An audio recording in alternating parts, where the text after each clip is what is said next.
Belum, Ustaz. Belum? Belum. Baru pengenalan, Ustaz. Baru pengenalan. Juga. Okey, baik, tak apa. Kena start balik lah pada awal. Doa sikit. Bismillahirrahmanirrahim. Rabbi shrah li sadri wa yassir li amri wahlul 'uqdatam min lisani yafqahu qawli. Rabbi yassir wa la tu'assir wa tammim bil khair. Ya Fattah wa bika nasta'in. Subhanaka la ilma lana illa ma 'allamtana innaka antal alimul hakim. Allahumma anfa'na bima 'allamtana wa 'allimna ma yanfa'una wa zidna ilma walhamdulillahi rabbil alamin. Okey, baik. Kita start baliklah kalangan tu. Kita akan masuk surah Al-Hijr. Al-Hijr maksudnya apa dia? Kawasan-kawasan berbatu. Biasa dengar Hajar Aswad kan? So, Hajar tu batu.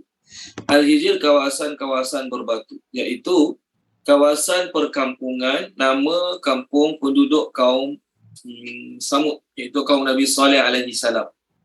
Yang mana kisahnya mereka minta Nabi Saleh tunjuk mukjizat. Lalu Allah SWT tunaikan permintaan mereka. Keluar seekor unta yang sedang bunting daripada batu yang besar. Nama batu tersebut adalah Katibah. Jadi nama surah ini dinamakan Al-Hijr sempena dengan kisah Nabi Saleh yang ada dalam surah ini, yang mana kaum Samud, iaitu kaum Nabi Saleh tersebut tinggal kat kampung namanya Hijr. Sebab tu namanya Al-Hijr. Okey, baik. Surah ni dari sudut turutan yang ke-15 susunannya. Dari sudut penurunan, surah ini adalah yang ke-54 setelah turun surah Yusuf. 54 setelah turun surah Yusuf.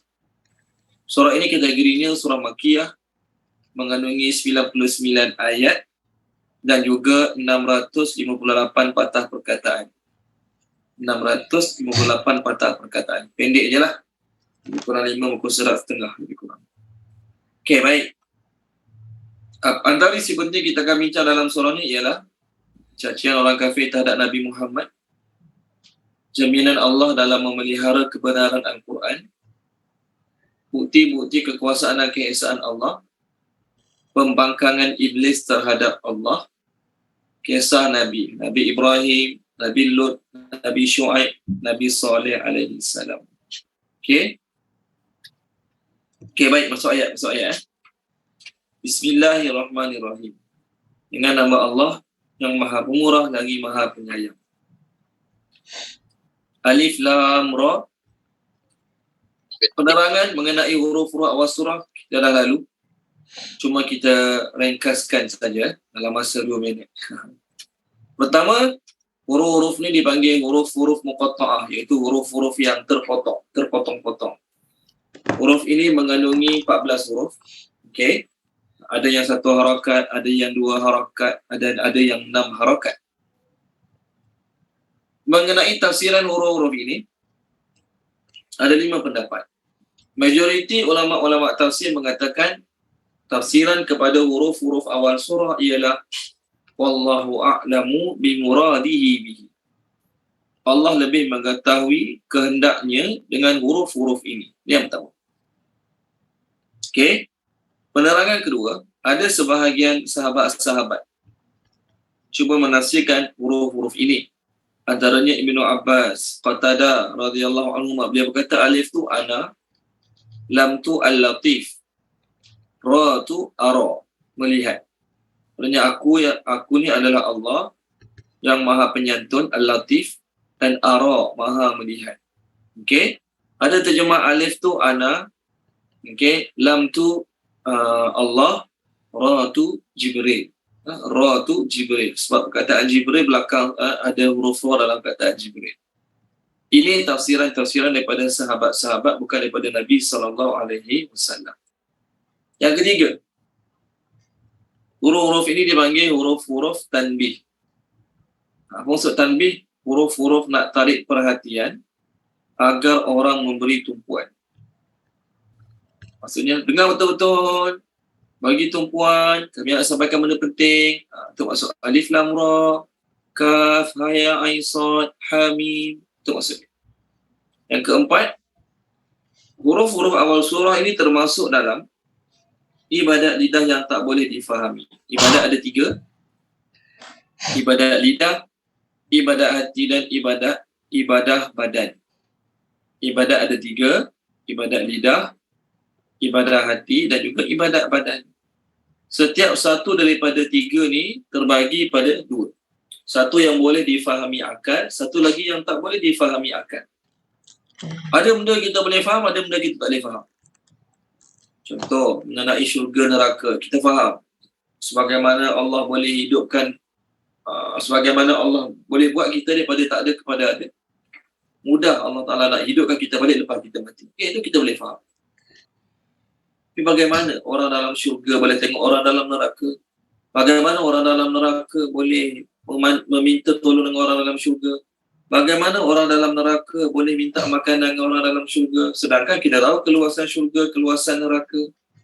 Jadi itu antara perkara-perkara yang ibadat hati atau fikiran yang kita tak boleh faham. Macam mana ya titian sirat perjalanan 1500 tahun dan dia punya halus dia bagaikan rambut belah 7. Macam mana? Kita tak tahu macam mana. Tapi benda tu akan berlaku. Dia panggil ibadat hati yang tak boleh faham. Yang boleh faham banyaklah. Itu juga ibadat badan. Kalau kita buang air besar, buang air kecil, tempat buang air besar, tempat buang air kecil kena cuci, itu kita faham. Tapi kalau kita buang angin, betul lah maksudnya. Kena ambil wuduk. Apa signifikan? Apa relate buang angin ambil wuduk? Kita pun tak tahu. Kalau pakai khuf kan? Kalau sapu belah bawah saja tak sah. Sapu belah atas saja sah. Apa dia punya hikmah dia? Apa dia punya kaitan dia? Sapu atas saja sah, sapu bawah tak sah. Kita tak boleh faham. Tapi buat juga, kita tak dapat pahala. Begitu juga ibadat-ibadat lidah. Ada yang boleh faham, ada tak boleh faham. Jadi ibadat lidah yang boleh faham banyaklah. Ayat Quran yang kita boleh terjemahkan, kita boleh terangkan sedikit sebanyak. Ucapan subhanallah, astagfirullah, selawat pada Nabi. Itu semua ucapan-ucapan yang mudah kita faham. Adapun huruf-huruf awal surah ini adalah huruf-huruf yang dipanggil ibadat lidah yang tak boleh faham. Baca saja. Apa makna dia? Wallahu a'lam, tak tahu. Okay? Dapat pahala juga, tak ada masalah. Yang kelima, Dr. Kamilin Jamilin dalam ceramah dia saya dengar dia kata huruf-huruf awal surah ini kalau kita gabungkan huruf-huruf awal surah ni kan yang ada dalam semua Quran, yang ada dalam semua surah-surah yang bermula dengan huruf-huruf macam ni, kalau kita gabungkan dia akan membentuk perkataan nassun. Okay? Hakimun. Nassun, hakimun, qati'un, lahu sirrun. Nas ni dalil, hujah, nas itulah. Hakimun yang penuh dengan hikmah. Qati'un, terjemah qati'un yang pasti kebenaran dia. Lawan pada qati'un zannun, assumption, guess. Lahu baginya sirrun, rahsia. Ada rahsia-rahsia yang kita pun tak tahu mengenai huruf-huruf awal surah ini. Okey, baik. Hikmahnya apa dia? Jumhur majoriti mengatakan huruf-huruf awal surah ni, terjemah dia, tafsiran dia, wallahu alam. Jumhur. Apa hikmah dia? Hikmahnya nak beritahu kita bahawasanya lama mana kita belajar, banyak mana kita belajar, sejauh mana pun kita mengembara untuk belajar agama, kita nak kena sedar yang kita masih lagi tak tahu. Ayat pertama dah tak boleh terangkan dah. Ayat pertama dah tak tahu dah. Alif lam mim wallahu alam. Alif lam ra wallahu alam. Ayat pertama. Tak masuk ayat kedua, 3, 4, 5 ni. Nak suruh kita sedar kita ni tak hebat mana pun, walaupun dah lama mengajar, dah lama belajar, dah lama mengkaji ayat Al-Quran, kita tak hebat mana pun. Ada benda yang kita tak tercapai untuk kita mengetahui. Okey, baik. Tilka itulah, sambung tilka itulah ayat-ayat Al-Kitab, kitab, maksud kita kat sini Al-Quran, wa dan Qur'anin. Qur'anin itu terjemah dia Quran. Tapi maksud kat sini bacaan-bacaan. Terjemah Qur'anin, bacaan-bacaan. Ya, ada setengah terjemah ada terjemah Quran. Apa makna Quran tu? Quran tu maksudnya adalah bacaan-bacaan. Mubin yang jelas nyata. Mubinin yang jelas nyata. Okey, Puan Siti Nurhaliza terjemahkan ayat 1. Boleh? Bismillahirrahmanirrahim. Itulah ayat-ayat kitab dan bacaan-bacaannya yang jelas nyata. Okey, baik. Terima kasih Puan Siti Nurhaliza. Hmm. Allah Ta'ala mulakan dengan surah Al-Hijr ini dengan memperkenalkan kitab Al-Quran. Kenapa? Kerana di awal-awal surah Al-Hijr ini, orang kafir cuba nak menafikan Nabi. Dalam masa yang sama, mereka menafikan Al-Quran. Bila mereka reject Nabi secara tak langsung, apa yang keluar pada mulut Nabi, ayat-ayat Allah tu mereka reject sekali lah. Maka Allah nak beritahu, Al-Quran ini bukan susah pun nak faham. Bagi orang Arab lah, bukan susah pun nak faham. Bukan menggunakan bahasa yang belik-belik, pelik-pelik, susah nak faham. Tak. Al-Quran ini adalah satu bacaan yang jelas nyata. Maknanya orang Arab yang fasih bahasa Arab, yang sejak lahir cakap bahasa Arab, mereka tak perlu tanya setiap ayat, apa makna dia? Apa makna dia? Apa makna dia? Kita bukan orang Arab, yalah, kita baca terjemahan sahaja, ada ayat-ayat yang cukup dengan terjemahan saja kita dah faham. Beres. Tapi ada ayat-ayat yang tak memadai dengan terjemahannya, kita kena tanya guru-guru, rujuk ulama tafsir. Apa makna dia? Apa makna dia? Untuk kita yang bukan bangsa Arab, yang tidak bercakap Arab.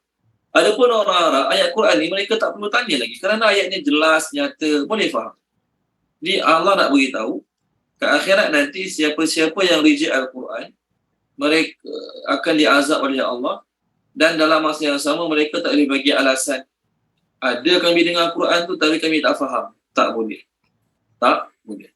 Ini juga merupakan relate, kaitan antara ayat pertama surah Al-Hijr dengan ayat terakhir surah Ibrahim.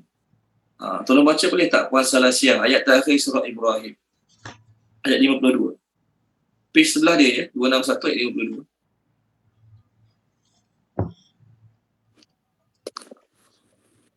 Auzubillahiminasyaitonirrajim.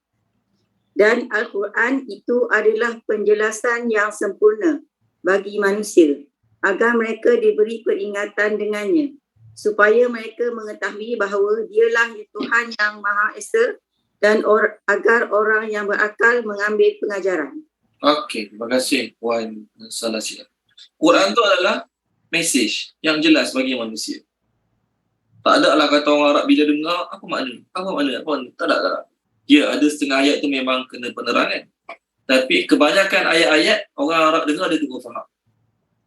Cuma bezanya apa? Mereka nak menerimanya ataupun tak nak menerimanya. Yang penting Quran tu Allah sampaikan kepada mereka dengan bahasa yang jelas. Okey, baik, seterusnya ayat 2. Rubama, terjemah Rubama, ada dua terjemah. Satu terjemah Rubama, sering kali. Satu lagi terjemah Rubama, kadang-kadang. Ada lagi satu terjemah, dia tak pakai sering kali, tak pakai kadang-kadang, dia pakai boleh jadi. Mungkin. Dalam bahasa Arab, Rubama ni dua-dua boleh. Pertama, terjemah Rubama memberi makna sering kali. Yang kedua, terjemah Rubama memberi makna kadang-kadang. Okey, tuan-tuan punya terjemahan macam mana? Boleh share tak apa yang ditulis dalam terjemah tuan-tuan dan puan-puan? Boleh cuba share? Kadang-kadang, Ustaz. Kadang-kadang. Okey, lagi? Ya. Orang lain? Ada tak yang terjemah dia bukan kadang-kadang? Kalau dalam English, perhaps. Perhaps. Okey. Kat sini, may. Sama lah kan? Boleh jadi. Okey. Kemungkinan. Mungkin. Orang lain? Okey, baik. Tak apa. Kita terjemah habis dulu. Baru kita bincang makna ayat ni. Boleh? Kadang-kadang ataupun seringkali, yawaddu, ingin ataupun suka. Yawaddu, ingin ataupun suka. Allazina kafaru, allazina oleh orang-orang yang. Allazina oleh orang-orang yang. Kafaru, kafir. Kafaru, kafir. Lau, jikalau. jikalau, okey, mereka dahulunya, okey, muslimin, orang-orang Islam. Okey, baik, terjemahkan dia. Puan Izawani terjemahkan boleh, Puan Izawani? Bismillahirrahmanirrahim. Kadang-kadang ingin atau suka oleh orang-orang yang kafir jikalau mereka dahulunya orang-orang Islam. Okey, baik. Terima kasih Puan Izawani. Jadi ayat ni sebenarnya Allah Ta'ala nak beri ancaman pada orang yang reject Quran. Tadi Allah ayat 1, Allah kata Quran tu adalah satu bacaan yang jelas nyata. Walaupun Quran tu bacaan yang jelas nyata, tapi ada orang yang masih tak nak terima, tak nak percaya.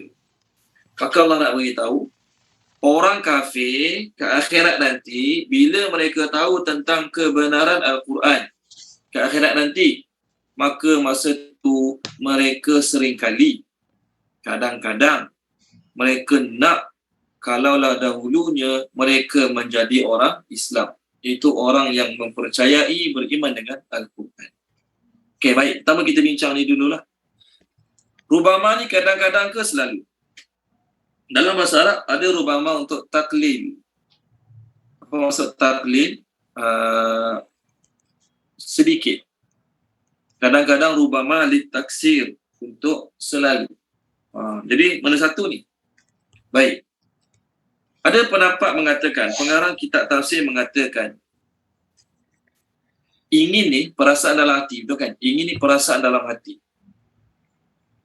Jadi orang kafir dalam neraka, ketika mana mereka sedang diazab, ketika mana mereka sedang diseksa dalam neraka, boleh ke orang yang sedang diseksa dalam neraka senantiasa inginkan sesuatu, senantiasa nakkan sesuatu? Boleh ke? Orang tengah kena seksa, orang tengah kena azab, boleh tak senantiasa dipikir satu benda je? Boleh tak? Orang tengah kena seksa, orang tengah kena azab, mana boleh? Okey, dia fikir satu benda, nak satu benda. Mana boleh? Orang tengah kena azab, masa tengah sibuk tahan sakit, masa fikiran tengah fikir macam-macam tahan sakit, boleh ke setiap masa mereka nak jadi orang Islam?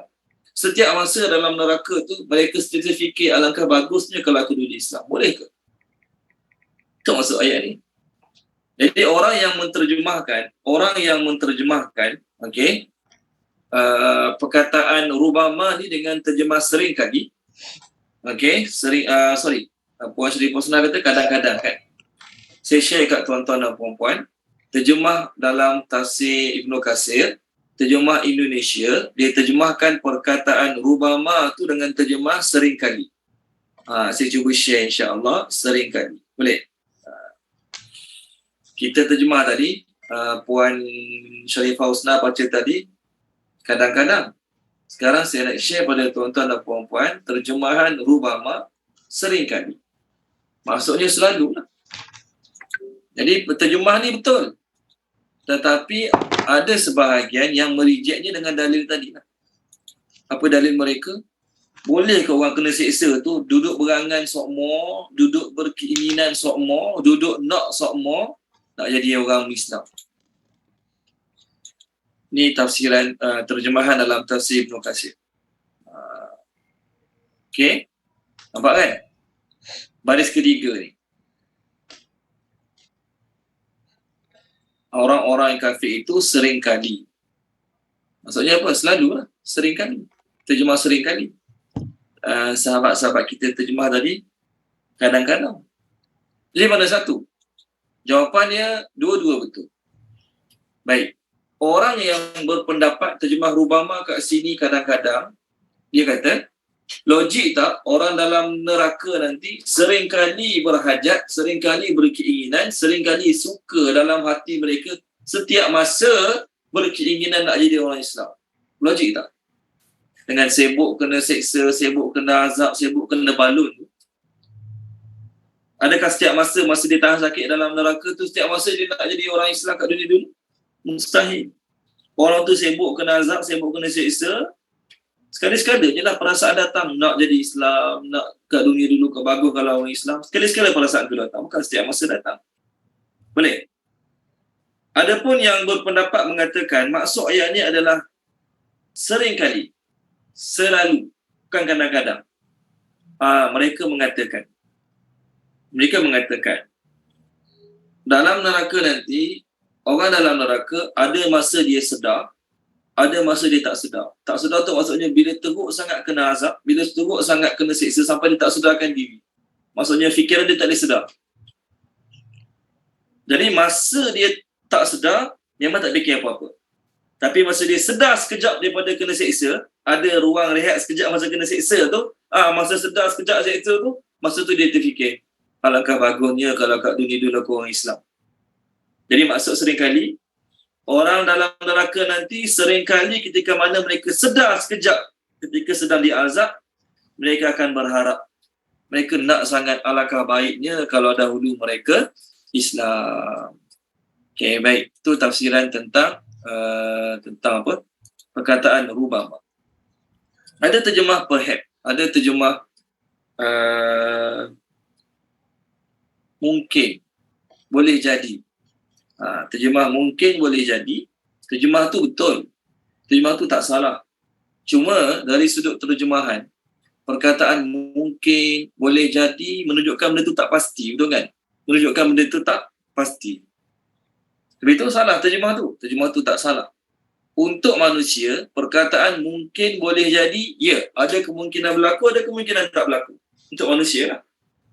Adapun bagi Allah, walaupun terjemahnya mungkin boleh jadi, tetapi bagi Allah, ianya confirm pasti akan berlaku.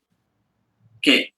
Kenapa orang kafir kat akhirat nanti, ini penerangan yang saya nak terangkan ni, menguatkan tafsiran yang mengatakan kadang-kadang. Orang kafir bukan selalu, kadang-kadang. Kenapa kadang-kadang? Okay, hadis ni saya dah share dulu. Kita share sekali lagi, tak apa. Mana hadis ni? Hadis ni saya dah share dulu, tapi kita share sekali lagi. Nak tunjuk kenapa orang musyrikin, orang kafir, mereka kadang-kadang nak jadi orang Islam.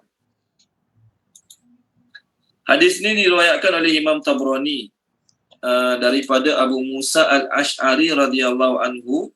Nabi SAW bersabda. Saya baca terjemah teruslah hadis ni. Boleh? Jika penduduk di neraka telah berkumpul dalam neraka. Jika penduduk neraka, telah berkumpul dalam neraka. Dan bersama mereka ada orang-orang ahli kiblat, itu orang Islam yang Allah kehendaki masuk neraka. Orang kafir itu berkata kepada orang Muslim, bukankah kalian dulu orang Islam? Maka orang Islam pun jawab, ya, memang kami Islam. Maka orang kafir yang masuk neraka tanya orang Islam, kalau macam tu, apakah Islam tidak memberi manfaat kepada kamu sehingga kamu bersama-sama kami dalam neraka ini? Mereka menjawab, orang Islam jawab, kemungkinan kita pun boleh jadi juga golongan. Jangan selesa sangat, aku ustaz, anak murid aku dah ramai hafal Quran, aku orang surau, aku selalu mengaji. Kemungkinan kita boleh jadi juga golongan menjawab. Maka orang Islam tu jawab, ya, memang kami kat dunia dulu Islam, tapi kami mempunyai dosa-dosa, banyaklah dosanya, maka kami dihukum dengan api neraka ini. Dia Islam, beriman pada Allah, hari kiamat, para nabi, para rasul, semua dia beriman. Tapi dosa dia banyak juga, melebihi kebaikan dia, maka dia kena masuk neraka. Lalu Allah mendengar kata-kata mereka itu. Itu Allah dengar kata-kata ahli neraka yang mengatakan, apa faedah kamu Islam?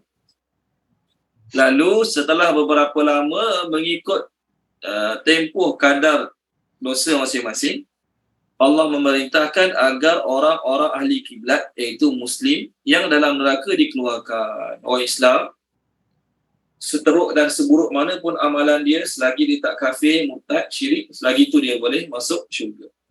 Cuma bezanya, sama ada terus masuk syurga ataupun kena masuk neraka terlebih dahulu.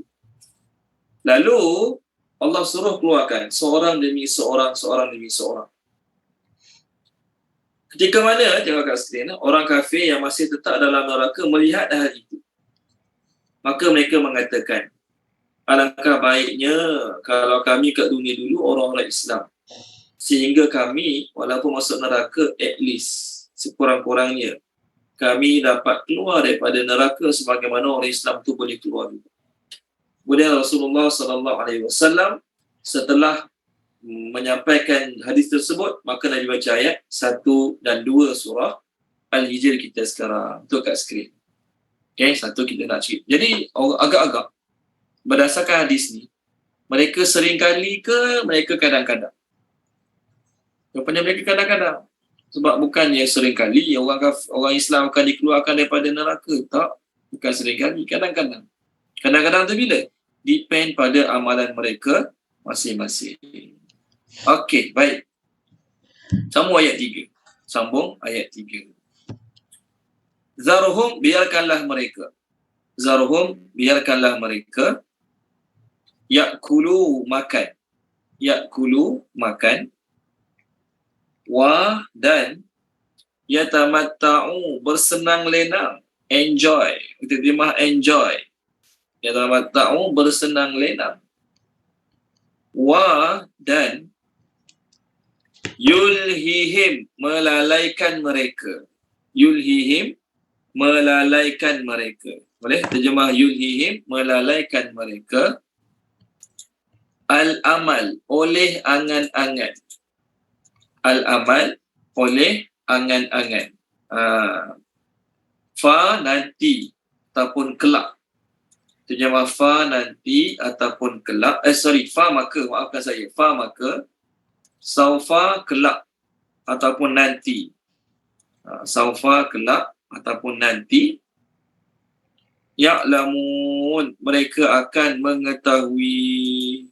Ya'lamun, mereka akan mengetahui. Okey, tolong terjemahkan dia. Puan Nur Zakiah, terjemahkan boleh? Puan Nur Zakiah. Boleh, Ustaz. A'udzubillahi minasyaitonirrajim. Biarkanlah mereka makan, mereka makan dan mereka bersenang lenang dan mereka disibukkan atau dilalaikan oleh angan-angan, maka kelak mereka akan mengetahui. Okey, baik. Terima kasih Puan Nur Zakiah. Sama Ustaz. Jadi Allah cakap pada Nabi Muhammad lah, oleh kerana orang kafir reject Nabi, reject Quran, maka surah ini surah yang awal turun. Surah yang antara surah-surah yang awal turun kat Mekah. Masa surah tu turun kat Mekah, sebelum Nabi hijrah, maka tidak ada ayat-ayat suruh perang. Bila tidak ada ayat-ayat suruh perang, maka Allah hanya perintahkan Nabi, biarkan, maafkan, berpaling. Biarkan, maafkan, berpaling. Biarkan, maafkan, berpaling. Tu perintah Allah bagi Nabi dan sahabat-sahabat sebelum mereka hijrah ke Madinah. Perintah pegang mula turun. Perintah pegang mula turun bila? Setelah Nabi SAW hijrah ke Madinah. Jadi sebelum Nabi SAW hijrah ke Madinah, sebelum Nabi SAW hijrah ke Madinah, maka tidak ada perintah pegang. Jadi sebelum adanya perintah pegang, masa tu, sebelum adanya perintah pegang, masa tu perintah Allah pada Nabi dengan sahabat-sahabat, apa dia? Biarkan, maafkan. Biarkan, maafkan. Jadi ayat ini mansuh dengan ayat-ayat perang. Ayat ini mansuh, iaitu mansuh dengan ayat-ayat perang. Jadi masa surah ni turun, perintah perang tak ada lagi. Bila perintah perang tak ada lagi, tu yang Allah cakap kat Nabi, biarkan, biarkan, biarkan. Bila turun ayat perang, masa tu tak dibiarkan dah. Orang yang dah dengar dakwah Nabi, dah dengar dalil-dalil kebenaran Nabi, kebenaran Al-Quran, tak nak perang, masa tu orang kafir hanya ada satu pilihan. Sama ada nak beriman, kalau tak nak beriman, perang. Itu je perintah dia. Kalau orang Yahudi dan Nasrani, kalau mereka tak nak beriman, mereka ada dua pilihan. Pertama, sanggup diperangi, ataupun yang kedua, mereka kena bayar jizyah, bayar ufti, bayar jizyah. Tak banyak pun, setahun lebih kurang 1 dinar. Boleh? Contoh, ayat-ayat dalam surah Al-Baqarah, sebelum Allah suruh perang. Walaupun ayat ni turun kat Madinah, tapi perintah perang belum ada lagi. Allah cakap kat Nabi, berpalinglah pada mereka, maafkanlah mereka. Tolong baca Puan Suraya Haidar, boleh Puan Suraya Haidar, tolong baca. Muka surat 17, ayat yang ke-109. Muka surat 17, ayat yang ke-109.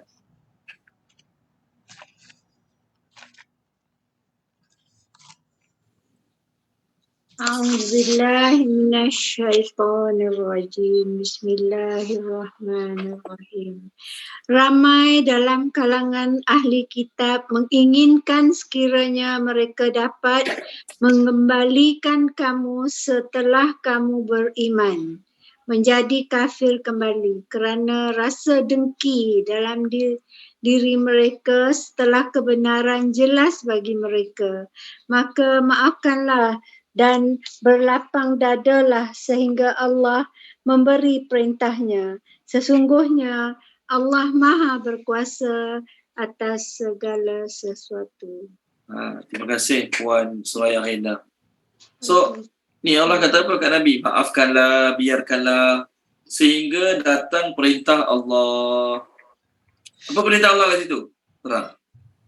Selagi tak datang perintah perang, orang yang reject engkau, reject Quran, reject keesaan Allah, masa tu biarkan, maafkan, berpaling. Biarkan, maafkan, berpaling.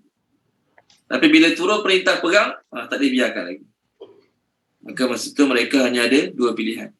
Sama ada terima ataupun kami akan perangi.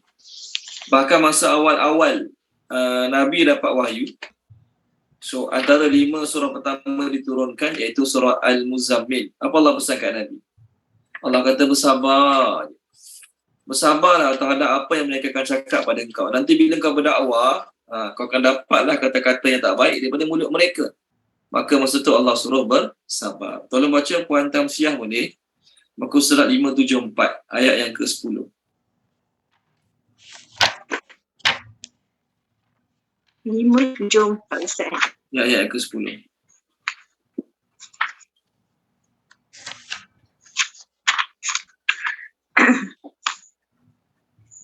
Bismillahirrahmanirrahim. Dan bersabarlah Muhammad terhadap apa yang mereka katakan dan tinggalkanlah mereka dengan cara yang baik. Ni mula-mula. Terima kasih Puan. Apa orang kafir cakap? Bersabarlah mula-mula and keep away from them. A good way. Ni sebelum turun perintah perang tu je lah perintah. Bersabar. Bila turun perintah perang, maka masa tu tak ada bersabar-sabar lagi dah. Siapa tak nak terima, perangi terus. Boleh? Okey, baik. Dalam ayat ni, ada 3 perbuatan yang Allah Ta'ala suruh, yang Allah Ta'ala cakap. 3 perbuatan ni, negatif ke positif? Apa dia? Makan, bersenang-senang, dan juga angan-angan. Angan-angan. Okey? Untuk makan dan bersenang-senang tak jadi masalah. Silakan makan, silakan bersenang-senang. Tak haram. Boleh. Adapun angan-angan, tengok. Sekiranya angan-angan tu jadi orang baik, angan-angan nak jadi orang istiqamah tahajud, angan-angan nak jadikan dia, anak isteri dia, cucu cicit dia, semua orang agama. Tu angan-angan yang baik tak jadi masalah.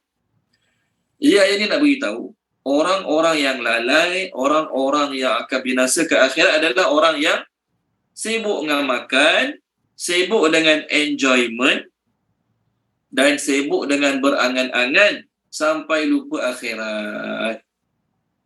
Okey, orang yang sibuk dengan makan, sibuk dengan enjoyment dan terlalu banyak berangan-angan. Maka orang ni ke akhirat mereka akan menghadapi kesedihan, penyesalan yang amat sangat. Allah kata biarkanlah mereka makan. Itu orang makan semua terpalikkan dalam ayat ni? Tak. Orang yang makan dalam masa sama dia fikir akhirat, dia risau akhirat, dia prepare untuk akhirat, tak ada masalah. Kat sini Allah kata biarkan mereka makan, maknanya biarlah mereka makan puas-puas kat dunia ni. Itu satu. Sedangkan kita boleh tak makan? Boleh makan. Allah sebut kulu washrabu min rizqillah. Ayat Quran Allah sebut. Makanlah, minumlah rezeki Allah. Silakan. Kemudian enjoy. Zaruhum ya'kulu, biarlah mereka makan dan biarlah mereka enjoy. Jadi enjoy dalam ayat ini negatif lah.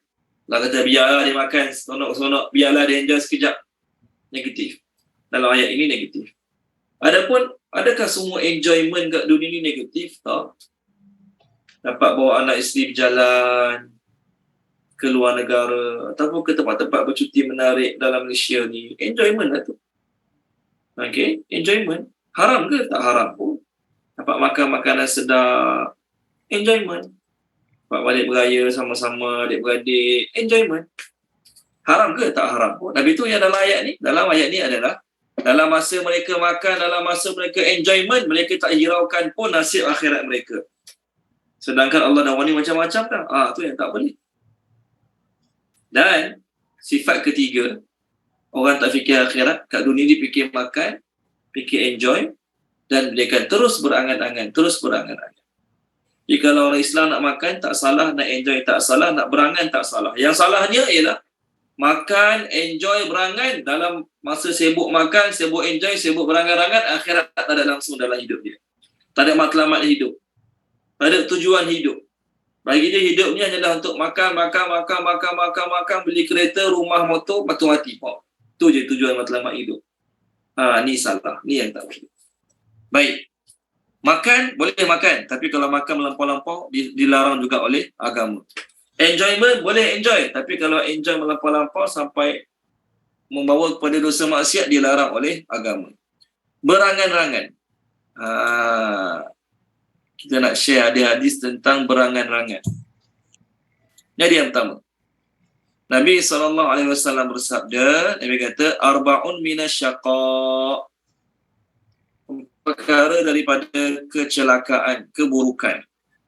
Pertama, jumudul aini, mata kering. Jumudul aini ni putih terjemah, putih lah. Indonesia terjemah kejumudan mata. Mata kering. Maksud mata kering tu bukan sebab tak pakai air more. Mata kering adalah kerana mata yang susah menangis terhadap dosa maksiat. Orang cerita pasal syurga, pasal neraka, dia relax. Walhal dia tak berdosa berlambak-lambak. Itu kena menangis. Bukan buat-buat menangis. Tangis saya yang datang daripada lubuk hati. Kita terkenangkan akhirat, kita fikir kita ni tak lama nak mati dah. Umur kita bukan makin panjang. Walaupun hari tiap-tiap tahun orang ucap hari jadi kat kita, hakikatnya umur kita makin pendek. Jadi menangis, terkenangkan dosa banyak, tak taubat lagi. Masa dibiarkan berlalu, amalan pun tak banyak lagi. Nangis. Bagus. Yang tak bagusnya ni mata kering. Orang cakaplah pasal kubur ke, pasal neraka ke, dia dengar buat bodoh. Seolah-olah benda tu takkan berlaku pada diri dia. Yang kedua, qasawatul qalbi, keras hati. Nasihat tak jalan, warning pun tak jalan. Tu keras hati. Yang keempat, tulul amal. Ni point dia. Tulul amal. Maksud tulul amal, panjang angan-angan. Salah ke panjang angan-angan? Kalau angan-angan duniawi, salah. Kalau angan-angan akhirat, tak ada masalah. Saya berangan nanti ada satu sekolah. Okey, tenaga pengajarnya semua anak, menantu, cucu saya. Contohlah. Dan nanti setelah saya mati, cucu-cucu saya, anak-anak saya akan menjadi orang yang meneruskan usaha syiarkan agama Islam. Boleh tak boleh? Boleh. Angan-angan tak salah pun. Yang salahnya ialah panjang angan-angan duniawi seolah-olah tak akan mati. Umur dah dekat 100 tapi dia punya perancangan untuk duniawi dia, hebat sangat. Untuk akhirat tak ada langsung. Itu yang tak boleh. Yang keempat, wal hirsu ala dunya, tamak kepada dunia. Nabi sebut dalam hadis, Nabi kata apa? Anak Adam ni umur makin tua, tapi ada dua benda tak tua. Tengok kat skrin. Boleh tengok kat skrin. Kat skrin tu hadir dia dalam bahasa orang putih. Dia terjemah adalah aku bahasa Melayu. Okey. Nampak dia tu? Tak boleh nak besarkan. Tak kerti jangan besarkan kat sini. Okey.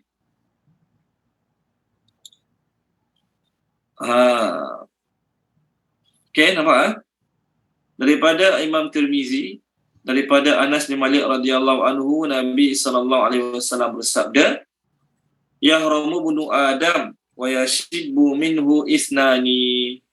Anak Adam ni umur dia makin tua, umurnya makin meningkat-ningkat anak Adam ni. Tapi yang sentiasa muda dua perkara. Muda sokmo, tak tua-tua. Tak payah makan pil awet muda. Memang muda sokmo dua benda ni. Apa dia? Al-hirsu alal umur, nak umur panjang je sokmo. Okey, umur dah 79 tapi nak panjang umur lagi. Contohlah. Tak salah lah nak panjang umur. Tapi awak nak hidup sampai berapa tahun? 150 tahun. Yang pertama. Yang kedua, al-hirsu alal mal. Tamak kepada harta benda. Desire for life and desire for wealth. Dua desire ni memang muda sokmo. Okey? Dia salah ke nak harta benda? Nak panjang umur? Tak salah. Yang salahnya nak panjang umur tapi tak ada ibadat. Nak banyak harta tapi tak fikir ibadat. Tu yang salah. Jadi Allah kata pada orang kafir pada ayat ni, biarlah mereka makan puas-puas sekejap. Biarlah mereka enjoy puas-puas sekejap. Nanti lepas mereka mati, nanti mereka tahulah penyesalan dia. Bahkan Allah Ta'ala bagi lagi apa mereka nak kat dunia ni. Tolong baca dia, Puan Rahimah. Tolong baca boleh Puan Rahimah. Surah Luqman. Muka surat 413. 413. Ayat 23 dan 24.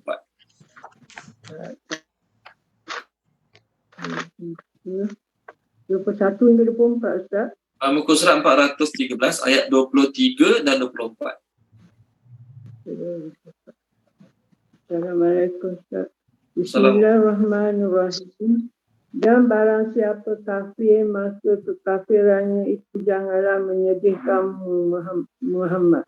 Hanya kepada kami tepat kembali mereka. Lalu kami beritakan kepada mereka apa yang telah mereka kerjakan. Sesungguhnya Allah Maha mengetahui segala isi hati. 24, kami biarkan mereka bersenang lenang sebentar. Kemudian kami paksa mereka masuk ke dalam azab yang keras. Okey, terima kasih. Puan Rahimah. Allah Ta'ala kata, we let them enjoy a little while. Bagilah dia orang seronok sekejap, gembira sekejap dengan duniawi ni. Berapa tahun sangat? Tak sampai 100 tahun pun kalau umat zaman sekarang. Okey, kalau panjang umur 100 tahun pun, 100 tahun umur dia nak enjoy apa 100 tahun? Baring atas katil disahkan orang je lah masa tu. Contohlah. 100 tahun nak enjoy apa lagi 100 tahun? 100 tahun nak enjoy apa lagi? Katakanlah Allah panjangkan sampai umur 100 tahun, 200 tahun pun, hanyalah sekejap dibandingkan dengan akhirat. Jadi untuk orang kafir, Allah kata, biarlah mereka makan puas-puas. Biarlah mereka enjoy puas-puas. Jadi orang Islam, kalau hidup fikir nak makan sedap, nak enjoy semata-mata, maka sama dengan orang kafir. Tak ada matlamat hidup. Bahkan kalau nak cakap lagi kasar, sama macam binatang. Binatang ada matlamat hidup. Tak ada matlamat hidup. Fikir dia makan, minum, bersenyawa dengan binatang betina. Contoh. Itulah binatang punya matlamat hidup. Tak naklah kata fikir nanti anak dia nak berjaya, dia nak berjaya. Tak ada. Itu je.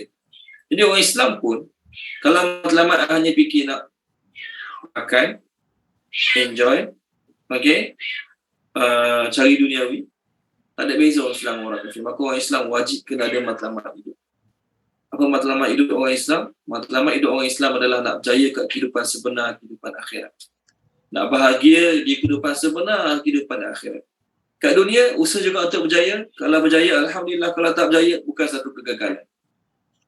Yang gagal sebenar gagal adalah gagal di hari akhirat. Okey, baik. Banyak lagi ayat Quran yang macam ni. Allah kata, biarlah dia orang gembira sekejap, biarlah dia enjoy sekejap. Tapi kat akhirat, mereka akan tahulah nasib buruk yang bakal menimpa mereka.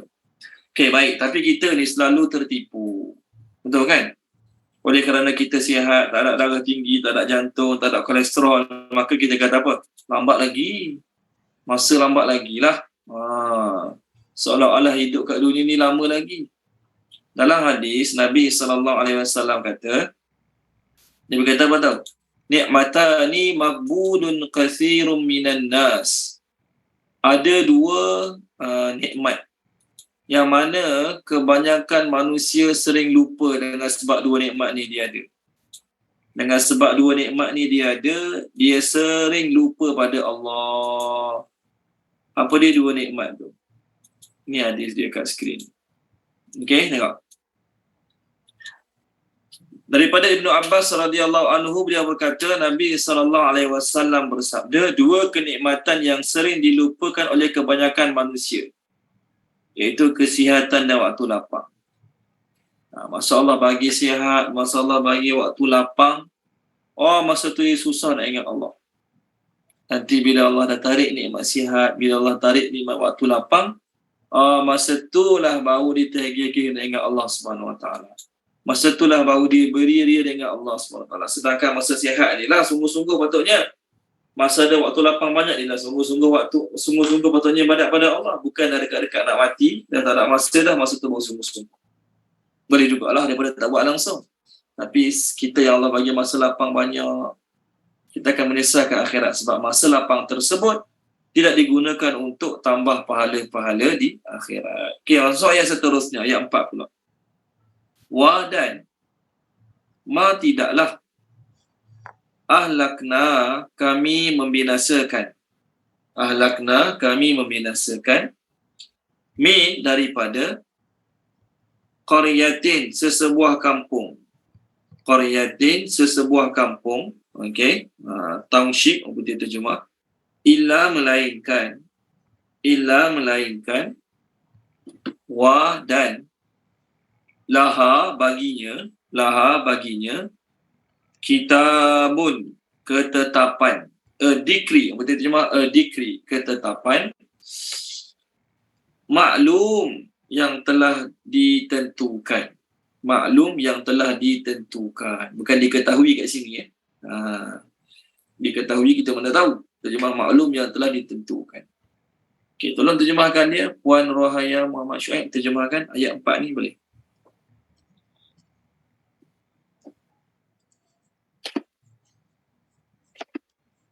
Bismillahirrahmanirrahim. Dan tidaklah kami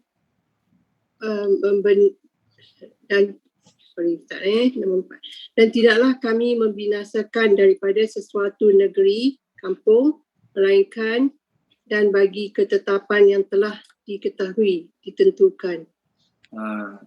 Okey, baik. Ayat ni terima kasih para ayat. Ayat ni merupakan jawapan kepada persoalan yang ditimbulkan. Kalau Allah berkuasa, kalau Nabi itu betul, kalau Quran itu betul, kenapa sampai sekarang kami tak kena azab pun? Kenapa sampai sekarang kami tak kena musibah bala bencana pun? Kalau dia Nabi yang betul, kalau Quran itu betul, kenapa kami yang dah reject dia bertahun-tahun? Kami dah reject Quran yang dia bawa tu bertahun-tahun. Hidup tenang je, relax je. Tak ada masalah pun, tak ada gempa bumi ke, tsunami ke, puting beliung ke, tak ada. Relax, kami hidup bertahun-tahun. Soalan tu ditimbulkan oleh orang kafir. Maka dalam banyak ayat mereka tanya, wa yaquluna mata hadzal wa'du in kuntum shadiqin. Mereka tanya, dulu janji kalau tak beriman kena gini, tak kena pun mana ya? Ini jawapan.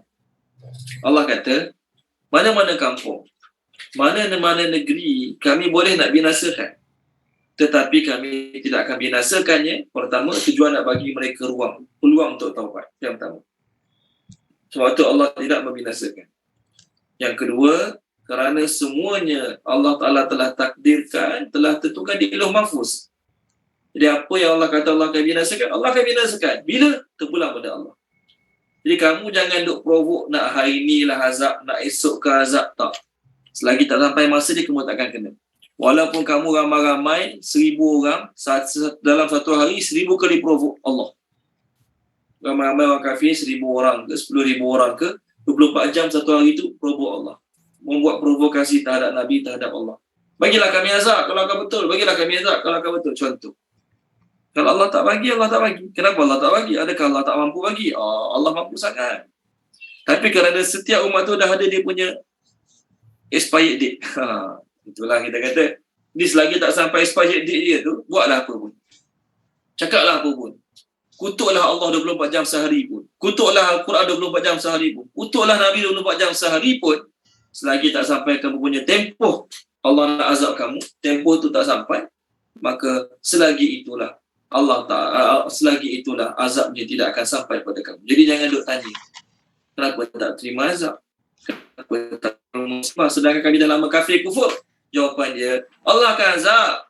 Cuma kita belum maklum. Tempohnya telah ditentukan. Dan maklum tu maksudnya telah diketahui oleh Allah SWT. Kita tak tahu bila. Orang kafir akan mati bila, orang kafir akan diazab bila, kita tak tahu bila. Bahkan kita pun, apa akan berlaku pada kita tak tahu bila. Kebaikan ke keburukan yang akan berlaku pada kita pun tak tahu bila. Ini jawapan kepada orang kafir yang duk tanya bila kena azab, bila kena azab. Okey, baik. Tengok muka surat 222. Tolong baca dia. Puan Nur Zafirah Kamarudin. Tolong baca. Page 222. Ayat 8. Surah Hud.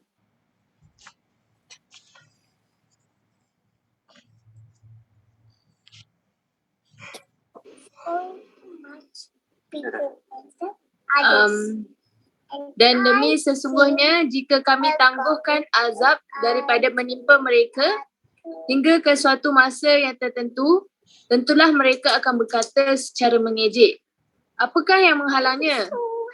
Ketahuilah, pada hari datangnya azab itu kepada mereka tidak akan dapat ditolak daripada menimpa mereka, dan tentulah mereka akan diliputi oleh azab yang mereka telah ejek-ejek itu. Terima kasih puan. Allah kata, setiap kali kami postpone azab untuk mereka, kami delay azab untuk mereka, sebab telah ada tempoh ditentukan. Jadi mereka akan tanya, apa yang menghalang azab itu datang? Kamu kata kamu Rasulullah. Kamu kata Allah boleh buat apa saja. Kamu kata Allah akan azab kalau kami tak beriman. So, apa yang menyebabkan tak boleh buat lagi sekarang ni? Itu soalan mereka lah. Maka Allah kata, tak apa. Mereka tahu tak? Nanti bila azab tu datang, mereka tak boleh lari. Dan masa tu apa yang mereka ejek, apa mereka provoke, apa mereka perli, apa mereka sindir, akan kena batang hidung mereka. Masa tu barulah mereka menyesal yang tidak berkesudahan. Okey, baik. Seterusnya. Ayat baru. Ma tidaklah tasbiqu ia mendahului. Tidaklah dapat mendahului. Ma tidaklah tasbiqu dapat mendahului min daripada umatin sesuatu umat ajalah tempohnya ajalah tempohnya wa dan ma tidaklah yastakhirun mereka dapat menangguhkan delay yastakhirun mereka dapat menangguhkan. Tolong terjemahkan dia. Cik Syukri terjemahkan boleh? Cik Syukri ada? Sesuatu umat itu tidak dapat mendahului tempohnya yang telah ditentukan dan mereka juga tidak dapat mengundurkannya. Terima kasih Cik Syukri. Ya Allah kata, setiap umat, termasuklah umat Nabi Muhammad sekarang, bila tempoh dia sampai, sama ada tempoh mati macam orang lain mati biasa ataupun tempoh azab diturunkan, tempoh tersebut Allah dah tentukan dah untuk kita semua, untuk umat dahulu pun sama. Sebelum Allah buat muka bumi ni lagi, setiap orang tu dah ada dia punya tempoh ajar dia masing-masing. Setiap orang tu ada dia punya tempoh mati dia masing-masing. Jadi setiap orang tak boleh nak cepatkan tempoh mati dia dan tak boleh nak delay tempoh mati dia. Ataupun setiap umat, setiap generasi tak boleh nak cepatkan tempoh yang dia kena azab ataupun tak boleh nak delay tempoh dia kena azab. Jadi ini bila berlaku kematian, kita salahkan tu, kita salahkan ni, kita salahkan lori, kita salahkan macam-macam lah kan. Ya, tak ada masalah pun kalau kita nak ambil tindakan pada orang yang langgar kita, pada orang yang menyebabkan kematian, orang yang langgar sehingga menyebabkan kematian salah seorang ahli keluarga kita. Tak ada masalah pun. Saman lori sebab dia bawa laju sangat sampai langgar adik-beradik kita mati. Saman apa lagi? Saman kerajaan sebab jalan berlubang tak baiki, adik kita bawa motor langgar lubang terjampak mati, contoh. Silakan. Kita saman orang yang bersalah, kita buat report, kita salahkan orang yang bersalah, tidak menafikan kita yakin pada takdir Allah Ta'ala. Tapi satu sudut kita kena ingat, adik kita tu mati, abang kita tu mati sebab ajalnya telah sampai. Allah jadikan sebab je, lori bawa laju, jalan berlubang, orang langgar, orang mabuk langgar, contoh. Tu sebab musabab yang Allah jadikan. Tetapi hakikatnya apa dia? Idza jaa ajaluhum la yastakhiruna sa'atan wa la yastaqdimun. Bila sampai tempoh masa ajalnya, tidaklah mereka dapat menangguhkan sesaat dan juga tidak juga mereka dapat melambatkan sesaat. Ada orang jaga makan dengan niat nak hidup lama, nak sihat lama, bagus, tak ada masalah. Tapi dia tetap tak boleh lari daripada ajalnya juga. Dalam surah apa ya? Allah Ta'ala kata, manusia tu, manusia tu bila sampai tempoh masa dia, Allah Ta'ala akan buat dia berhajat untuk pergi ke tempat tersebut dan mati tempat tersebut. Tengok muka surat berapa ya? 214. Dia boleh tak tengok muka 214 dulu? Tuan Haji Aziz telah baca boleh? Tuan Haji Aziz Dahari, muka surat 214, ayat yang ke-49.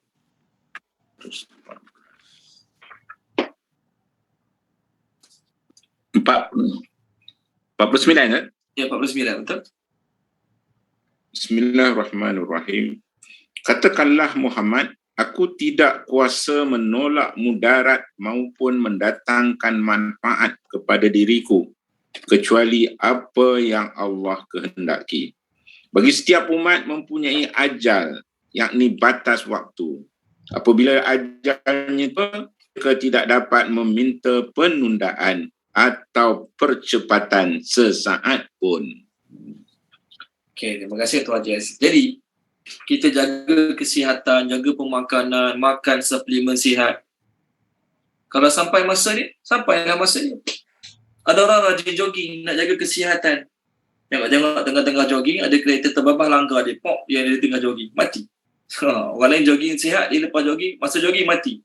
Kena langgar orang. Ataupun tengah jogging, pokok tumbang, empak dia mati.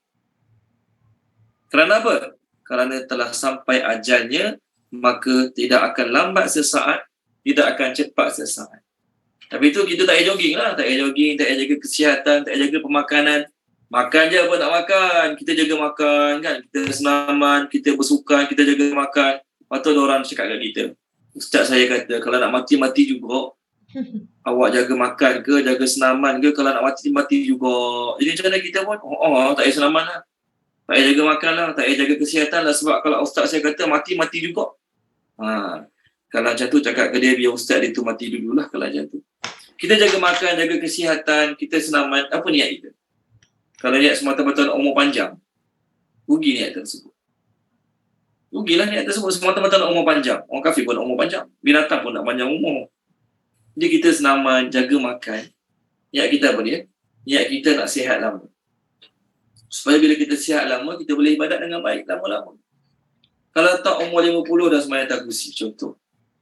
Umur 40 dah kena pergi dialisis setiap minggu 3 kali 4 kali, contohlah. Kan terganggu waktu nak ibadat, waktu nak belajar agama, waktu nak baca Quran, contoh. Ini sekadar contoh. Jadi kita jaga makan, jaga kesihatan, tidur awal, senaman cukup-cukup. Niat kita apa? Niat kita nak ibadat dengan sempurna dalam tempoh masa yang lama. Mati kita tak akan mati. Kalau Allah kata mati esok lah. Walaupun hari ni kita jumpa doktor kata awak semua okey, darah tinggi okey, jantung okey, kolesterol okey, kecil manis tak ada. Semua okey lah, kita pun keluar dengan penuh senyuman. Aku panjang umur lagi.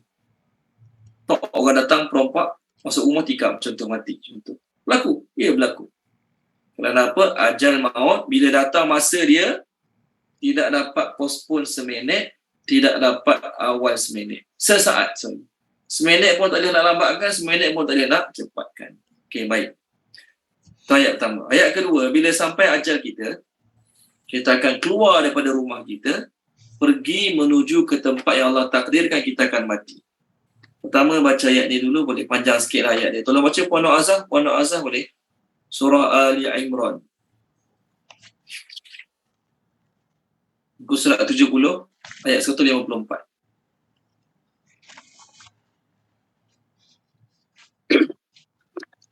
A'udzubillahi minasyaitonirrajim. Kemudian setelah kamu ditimpa kesedihan, dia menurunkan rasa selamat kepadamu. Berupa rasa mengantuk yang meliputi segolongan daripada kamu. Sedangkan segolongan lagi telah dicemaskan oleh diri mereka sendiri.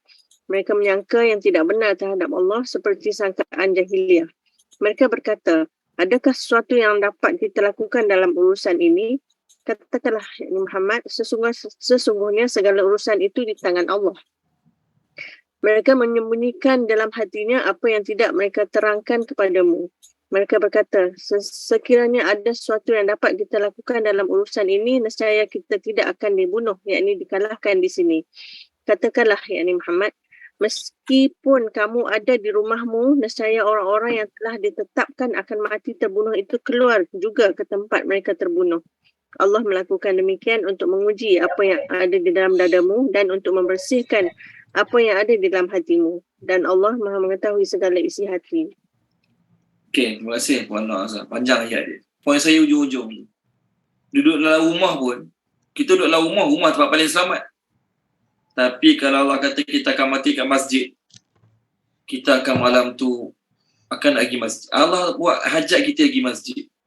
Kita bukan orang masjid, tapi malam tu Allah Ta'ala nak buat kita mati kat masjid. Tiba-tiba nak pergi masjid sebab malam tu ada ustaz yang kita minat datang ceramah kat masjid, contoh. Mati kat masjid. Dia orang masjid tapi Allah nak buat dia mati kat tempat tak baik. Dia tak minat pergi tempat tak baik, tapi satu hari tu tiba-tiba dia jadi rasa nak pergi tempat tak baik. Dan ataupun mungkin nak jumpa kawan kat tempat tak baik. Lalu Allah Ta'ala buat dia mati kat tempat tersebut. Allah Ta'ala akan buat dia berhajat ke tempat tersebut. Ni hadis dia. Sebab tu kita tak tahu kat mana kita mati. Kalau tahu kita mati kat mana, senang. Tak pergi tempat tersebut. Betul? Boleh panjang umur lagi. Okey. Tengok kat skrin hadis dia. Hadis ni diriwayatkan oleh Abu Aliyah, Imam Tirmizi, daripada Ubaidullah. Daripada Bashar bin Ubaidullah. Imam Tirmizi meriwayatkan daripada Bashar bin Ubaidullah, Nabi SAW bersabda, "Idza aradallahu qabda 'abdin bi ardi, ja'ala lahu ilaiha hajatan." Jika Allah nak mewafatkan seseorang hamba pada suatu tempat di bumi, dia akan menjadikannya kebutuhan ke arah sana. Maksud kebutuhan berhajat. Allah nak buat kita mati kat Cameron Highland, Allah buat kita berhajat nak pergi sana. Lama tak makan strawberry fresh, tiba-tiba cakap anak, jom makan strawberry fresh. Minyak, duit tu semua mak bayar. Jom kita tidur satu malam nak makan strawberry. Tiba-tiba datang perasaan nak makan strawberry, pergi sana, mati. Contoh. Dekat mana kita mati, bila kita akan mati, semuanya telah ditentukan oleh Allah Ta'ala. Bila datang masa dia, tak boleh tangguh sesaat, tak boleh awalkan sesaat. Semalah juga orang kafir yang duk provok Nabi, mana azabnya, mana azabnya. Maka Allah kata, tidak pernah berlaku mana-mana umat, mana-mana orang yang dia dapat awalkan tempoh mati dia, ataupun dia dapat tangguhkan tempoh mati dia. Ada orang dipikir nak mati sekarang, nak mati hari ni, 7 bangunan. Tengok-tengok jatuh atas orang lain, orang lain tu yang mati. Dia tak mati. Orang tu yang mati. Orang yang kena tindik, yang dia jatuh atas orang tu mati. Dia tak mati. Ada orang dia rasa dia nak mati hari ni, dia pun terjun Jabatan Pulau Pinang. Lepas terjun, diselamatkan oleh nelayan yang sedang dekat ikan. Tak mati juga. Contohlah. Kenapa? Belum sampai masa dia. Setelah kita tak sampai masa dia, maka tidak akan berlaku kematian. Tapi bila dah sampai masa dia, maka tak boleh tangguh sesaat, tak boleh nak lewatkan ataupun mengawalkan sesaat. Okey, seterusnya ayat baru, ayat 6. Wa dan qalu, mereka berkata, habis itu kita doa panjang umur murah rezeki tu apa? Panjang umur murah rezeki. Nabi sebut dalam sebuah hadis, Nabi kata apa tak? Saya lupa perawi, Nabi kata, "Man sarra an yubsata lahu fi rizqihi wa yunsa'alahu fi asarihi falyasil rahimah." Nabi sebut, siapa yang nak Allah Ta'ala luaskan rezeki dia dan dipanjangkan umur dia, maka naklah dia menghubungkan silaturahim. Nabi kata, siapa nak panjang umur, nak murah rezeki, hubungkan silaturahim. Kan? Jadi buat apa? Hubung silaturahim. Sampai masa mati, matilah. Maksud panjang umur kat situ ialah Allah Ta'ala akan beri keberkatan umur pada diri dia. Allah Ta'ala beri keberkatan umur pada diri dia. Jadi bila Allah bagi keberkatan umur pada diri dia, walaupun Allah takdirkan dia mati umur 60, contoh. Takdirkan dia mati umur 60, tapi keberkatan umur dia punya ibadat lagi banyak pada orang yang hidup sampai 90 tahun. Dia hidup sampai umur 70 dia, tapi sampai umur 70 dia hidup. Tapi dia punya banyak ibadat dia punya banyak kebaikan dia buat, seolah-olah dia hidup sampai umur 90 tahun. Itu maksud keberkatan umur Allah bagi pada diri dia. Boleh? Betul, rezeki bukan semua ditetapkan oleh Allah. Ya. Dalam sebuah hadis Nabi SAW masa cakap tentang rezeki, Nabi kata apa? Inna rizqa la yatlubul abda kama yatlubuhu ajalu. Rezeki pasti akan mendatangi tuannya sebagaimana maut datang pada tuan dia. Sebagaimana maut pasti akan datang pada kita, tempohnya ditentukan, masanya ditentukan, tempatnya ditentukan. Macam tu juga rezeki akan datang pada kita bila tempohnya ditentukan, masa dan tempatnya ditentukan. Kat situ kita akan dapat. Ada orang usaha-usaha satu dapat. Ada orang usaha paling utama baru dapat. Sebagaimana maut ada ajal dia, rezeki pun ada ajal. Maksud ajal tempoh masa dia. Kita akan dapat bila? Dapat. Jadi apa kita nak buat? Duduk saja tunggu rezeki. Usaha. Sebagaimana kita usaha jaga kesihatan, jaga pemakanan, senaman. Macam tu juga usaha untuk cari rezeki. Ada orang cari rezeki, usahanya banyak, dapat sikit. Ada orang usahanya sikit, dapat banyak. Itu biasa dalam bab rezeki. Macam itulah juga. Ada orang jaga kesihatan tapi mati awal. Ada orang tak jaga kesihatan. Bantai yang makan apa semua. Makan tak jaga. Kolesterol darah tinggi semua naik. Tapi sampai sekarang hidup lagi. Contohlah. Contoh. Okay, bukanlah maksud kita berserah pada ajal, berserah pada takdir. Tak usah apa-apa. Itu pun salah juga sebenarnya. Okay, ayat baru. Wadan qalu, mereka berkata. Siapa mereka? Orang musyrikin. Ya ayuha wahai. Ya ayuha wahai. Allazi, orang yang. Allazi, bukan allazina, kat sini allazi saja. Terjemah dia orang yang. Nuzila diturunkan. Nuzila diturunkan. Alaihi ke atasnya. Alaihi ke atasnya. Az-zikru peringatan. Az-zikru peringatan. Dalam mereka tulis Al-Quran lah. Maksud peringatan kat sini adalah Al-Quran. Apa mereka kata? Innaka sesungguhnya engkau, innaka sesungguhnya engkau, dikatakan Nabi lah ni la benar-benar majnun gila, majnun gila. Okay, madman. Terjemahkan dia Tuan Najib Nukah ada. Puan Azhar, Tuan Najib Nukah ada tak? Ada. Bismillahirrahmanirrahim. Dan mereka berkata, wahai orang yang diturunkan ke atasnya peringatan, iaitu Al-Quran, sesungguhnya engkau benar-benar gila. Okey, baik. Terima kasih Tuan Najib Abdul Kahab. Ayat ini diturunkan kerana orang musyrikin cakap pada Nabi SAW. Orang musyrikin cakap pada Nabi SAW. Dia kata, dia panggil Nabi ini dengan panggilan perli, sindir. Dia kata, wahai orang yang diturunkan kepadanya peringatan. Jadi kalaulah kata-kata ni dia maksudkan, maknanya dia setujulah kan? Nabi itu diturunkan padanya Quran. Sekarang ni orang kafir setuju ke tak setuju? Quran itu diturunkan pada Nabi. Mereka tak setuju. Mereka tidak setuju Quran itu diturunkan pada Nabi. Mereka kata, kalau Allah nak pilih Nabi, kenapa Allah pilih manusia yang makan macam kita, pergi jalan kat pasar macam kita? Allah pilihlah malaikat, terima Quran daripada Allah, baru kita percaya sikit. Jadi mereka tak terima Quran tu diturunkan kepada Nabi Muhammad. Mereka tak terima. Contoh satu ayat yang mereka tak terima ya. Kalau baca dia Puan Maisarah boleh, surah apa ya? Al-An'am. Contohnya surah Al-An'am. Muka surat 131. Ayat 33. 131 ayat 33. Boleh Puan Maisarah?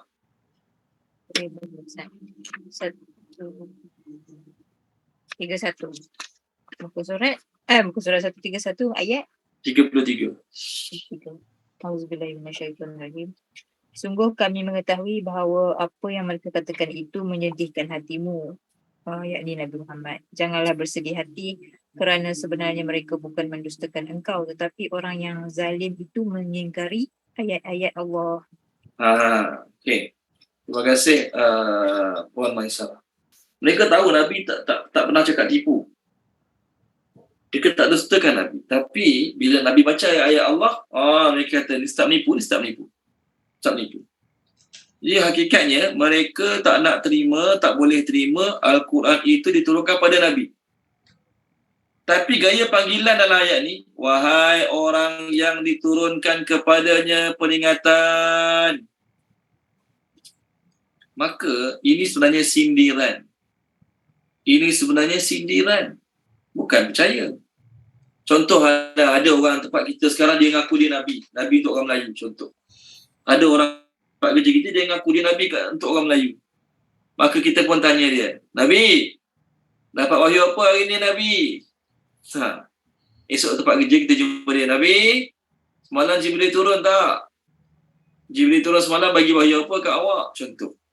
Jadi kita tanya macam tu, adakah bermakna kita setuju yang dia tu Nabi? Tak. Kita tanya macam tu sebenarnya sebagai nak sindir, nak ejek dia, nak perli dia. Soalan macam tu. Walaupun nampak bunyi macam kita setuju tapi tak. Sama lah juga dalam ayat ni. Kalaulah mereka setuju memang betul-betul Nabi itu dapat Quran, kenapa nak cakap Nabi itu gila? Jadi mereka mengatakan ayat ini sebagai sindiran dengan berkata, wahai orang yang diturunkan kepadanya peringatan. Sesungguhnya kamu ni gila. Ni pedih lah ni. Sebab bunyi awal-awal macam nak menyokong, tapi belakang dia kutuk. Bunyi awal-awal macam nak menyokong, tapi belakang dia kutuk. Okey? Contoh ayat dia kita kata kat orang tu, dia kata, walaupun orang ramai tak suka awak, walaupun orang ramai mencemooh awak, tapi bagi saya, awak memang tak guna pun. Contoh tu ayat dia. Jadi ingat ke mula-mula tu macam nak sokong kita lah, macam nak puji kita lah. Rupa-rupanya ngata kat kita lagi. So sama lah juga. Mereka kata, wahai orang yang diturunkan Quran kepadanya. Macam nak betul kan? Innaka la majnun, kamu ni gila. Dia cakap kat Nabi, kamu ni gila. Baik. Orang kafir bila cakap kat Nabi gila, tak sama macam kita cakap kat orang Melayu gila. Kita orang Melayu kalau cakap kat dia tu gila, maksudnya apa? Dia putus wayar, tak siuman. Cakap tak apa-apa. Kita tanya dia pun tak faham soalan kita, dia pun tak jawab soalan kita. Itu gila bahasa Melayu. Tapi gila bahasa Arab lain. Gila bahasa Arab ni maksudnya apa tahu? Gila bahasa Arab ni maksudnya gila kena rasuk. Bagi orang Arab, gila tu adalah gila sebab kena rasuk. Orang kena rasuk ni, dia cakap tak apa-apa. Orang kena rasuk ni, kita tanya dia jawab soalan kita. Tapi jawapan dia tak apa-apa. Orang jin masuk. Orang tu jin masuk dalam badan dia. Contohlah, jin masuk dalam badan dia. Kita pun tanyalah, awak daripada mana? Dia pun kata daripada Afrika. Kita pun tanya, awak datang naik apa? Dia kata, saya datang naik kapal terbang dari Afrika. Dia walaupun dia jawab, walaupun orang tu jawab, dia kena rasuk lah ni. Kena rasuk. Walaupun orang tu jawab.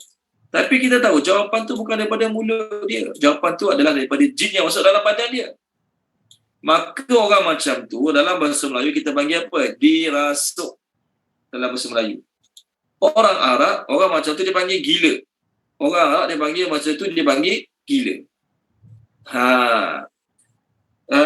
Contoh, tengok ayat surah Baqarah. Boleh ya? Surah Baqarah. Tolong baca Tuan Haji Rashid boleh? Tuan Haji Rashid tolong baca surah Al-Baqarah. Saya cari buku suratnya. 47. Ayat atas kan?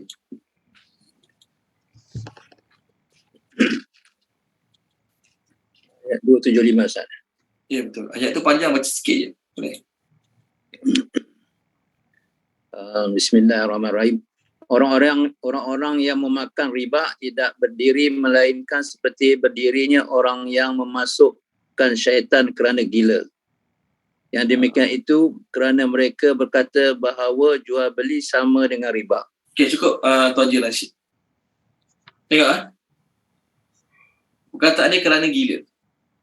Orang yang ambil riba kat dunia ni, kat akhirat nanti dia tak boleh berdiri. Dia tak boleh diri betul, tak boleh diri tegak, tak boleh diri lurus. Melainkan sebagaimana berdiri orang yang kena rasuk syaitan sampai gila. Bila syaitan rasuk dia berjalan tak? Dia berguling lah, dia meronta-ronta macam bayi. Ini dalam ayat ni nak beritahu, orang yang kena rasuk syaitan, dia gila. Ini gila yang orang kafir tujukan pada para Nabi. Bukan Nabi Muhammad sajalah, bukan Nabi Muhammad saja. Zaman Nabi Musa ke, zaman Nabi Isa ke, mana-mana orang mengatakan pada Nabi di zaman dia gila, maksud gila tu tak sama macam orang Melayu.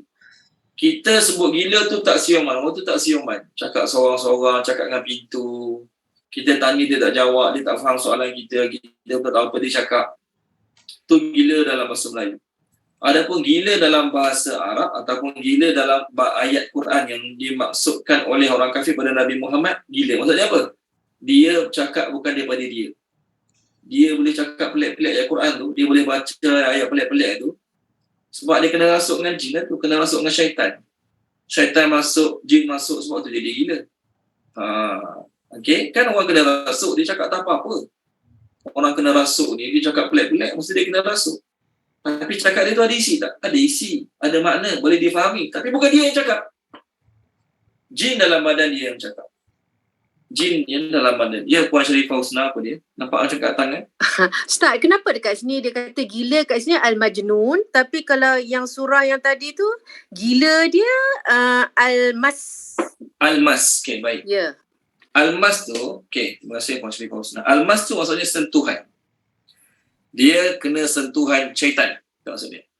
Dia kena sentuhan syaitan sampai jadi gila. Itu maksud al-mas. Mas tu sentuh. Okey? Baik Ustaz. Tapi maknanya bukanlah maksudnya, maknanya dalam bahasa Arab tu Majnun je lah yang gila ya Ustaz. Ya, al-mas ni bukanlah maksud gila. Okey, maknanya dia disentuh je maksudnya ya. Al-mas tu disentuh. Maksudnya dia jadi gila sebab disentuh oleh syaitan. Okey Ustaz. Disentuh oleh syaitan sampai jadi, kita panggil dirasuk syaitan, dimasuki syaitan. Boleh? Okey, baik. Orang kafir kata Nabi gila. Pertama, sebab Nabi boleh baca susunan-susunan ayat yang sangat cantik. Bukan dia baca tu, jin dalam badan dia yang baca. Itu yang pertama. Yang kedua, mereka kata Nabi gila sebab Nabi mengaku pernah tengok Jibril. Nabi mengaku pernah tengok Jibril dengan rupanya yang asal. Orang kafir kenallah perkataan Jibril ni. Sebab Nabi Ibrahim pun dapat wahyu daripada Jibril, Nabi Ismail pun dapat wahyu daripada Jibril. Tapi bila Nabi Muhammad kata dia pernah tengok Jibril, lagilah kuat orang kafir punya kenyataan untuk panggil Nabi ni gila. Patut Allah nafikan kata-kata orang kafir dengan tengok surah At-Takwir. Boleh surah At-Takwir. Tolong baca dia Puan Normah Karim. Boleh Puan Normah Karim tolong baca surah At-Takwir. Muka surat 586 ayat 22 sampai 25.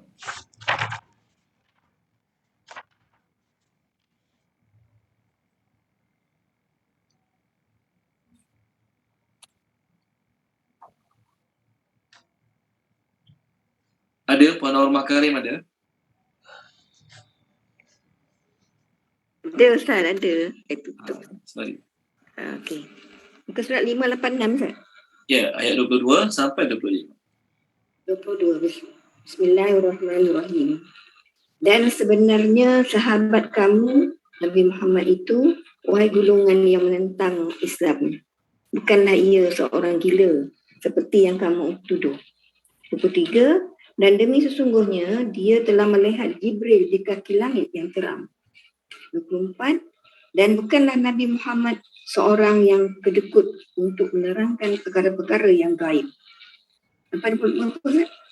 Lagi. Dan bukanlah Al-Quran itu kata-kata syaitan yang dilecehkan. Terima kasih Puan Normah. Jadi ayat ni Allah kata apa dia? Sahabat kamu tu tak gila, Nabi Muhammad tu tak gila.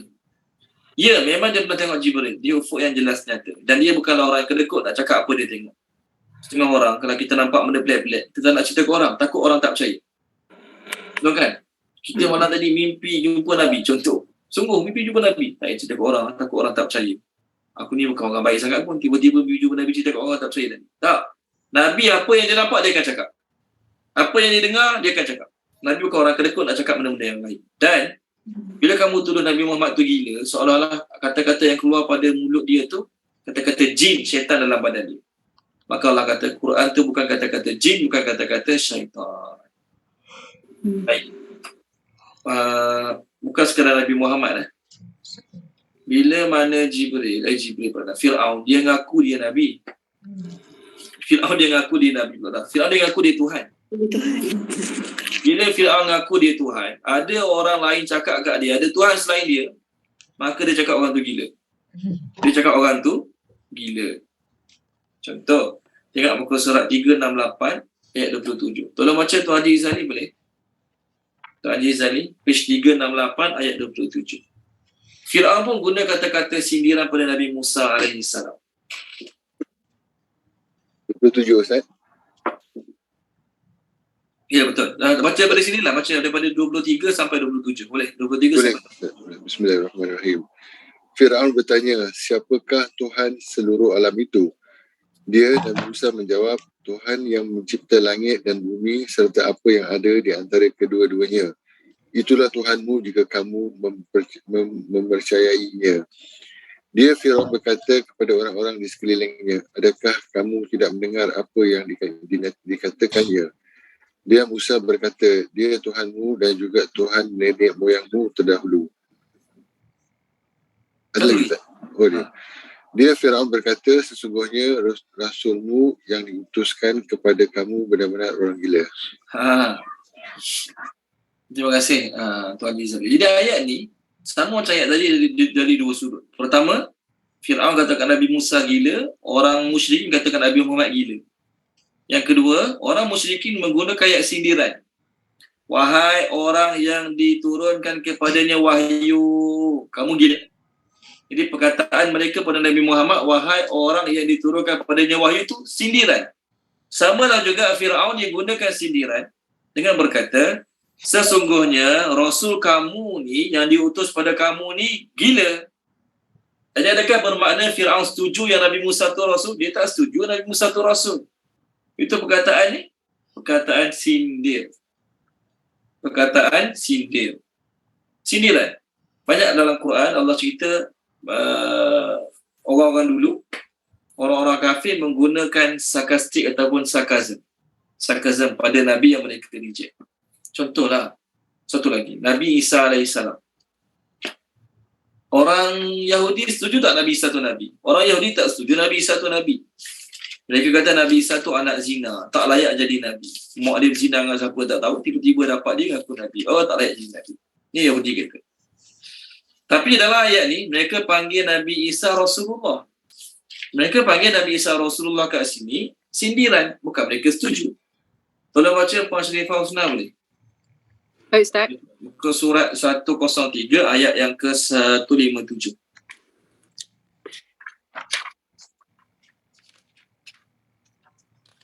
Bismillahirrahmanirrahim. Dan kami hukum juga kerana ucapan mereka. Sesungguhnya kami telah membunuh Al-Masih, Isa putra Maryam, Rasulullah. Padahal mereka tidak membunuhnya dan tidak juga menyalibnya. Tetapi yang mereka bunuh adalah orang yang diserupakan dengan Isa. Sesungguhnya mereka yang berselisih pendapat tentang pembunuhan Isa selalu dalam keraguan tentang yang dibunuh itu. Mereka benar-benar tidak tahu siapa sebenarnya yang telah dibunuh itu, melainkan mengikuti sangkaan belaka. Jadi mereka tidak yakin telah membunuhnya. Okey. Terima kasih Puan Sharifah Husna. Apa poin saya? Kata-kata Yahudi, kami telah bunuh Al-Masih Isa bin Maryam Rasulullah. Kalaulah bagi mereka Nabi Musa, Nabi satu Rasulullah, kenapa nak bunuh? Kenapa nak tuduh dia nak zina? Jadi mereka sebenarnya tak setuju pun, tak terima pun Nabi satu Rasulullah. Ayat ni Mereka panggil Nabi Isa Rasulullah sindiran. Bukan tak ada setuju. Contoh kita satu office, kita semua satu office. Ada sahabat kita mengaku keturunan Sultan Melaka. Oh, dia kata sebenarnya saya cicit Sultan Melaka yang sebenar.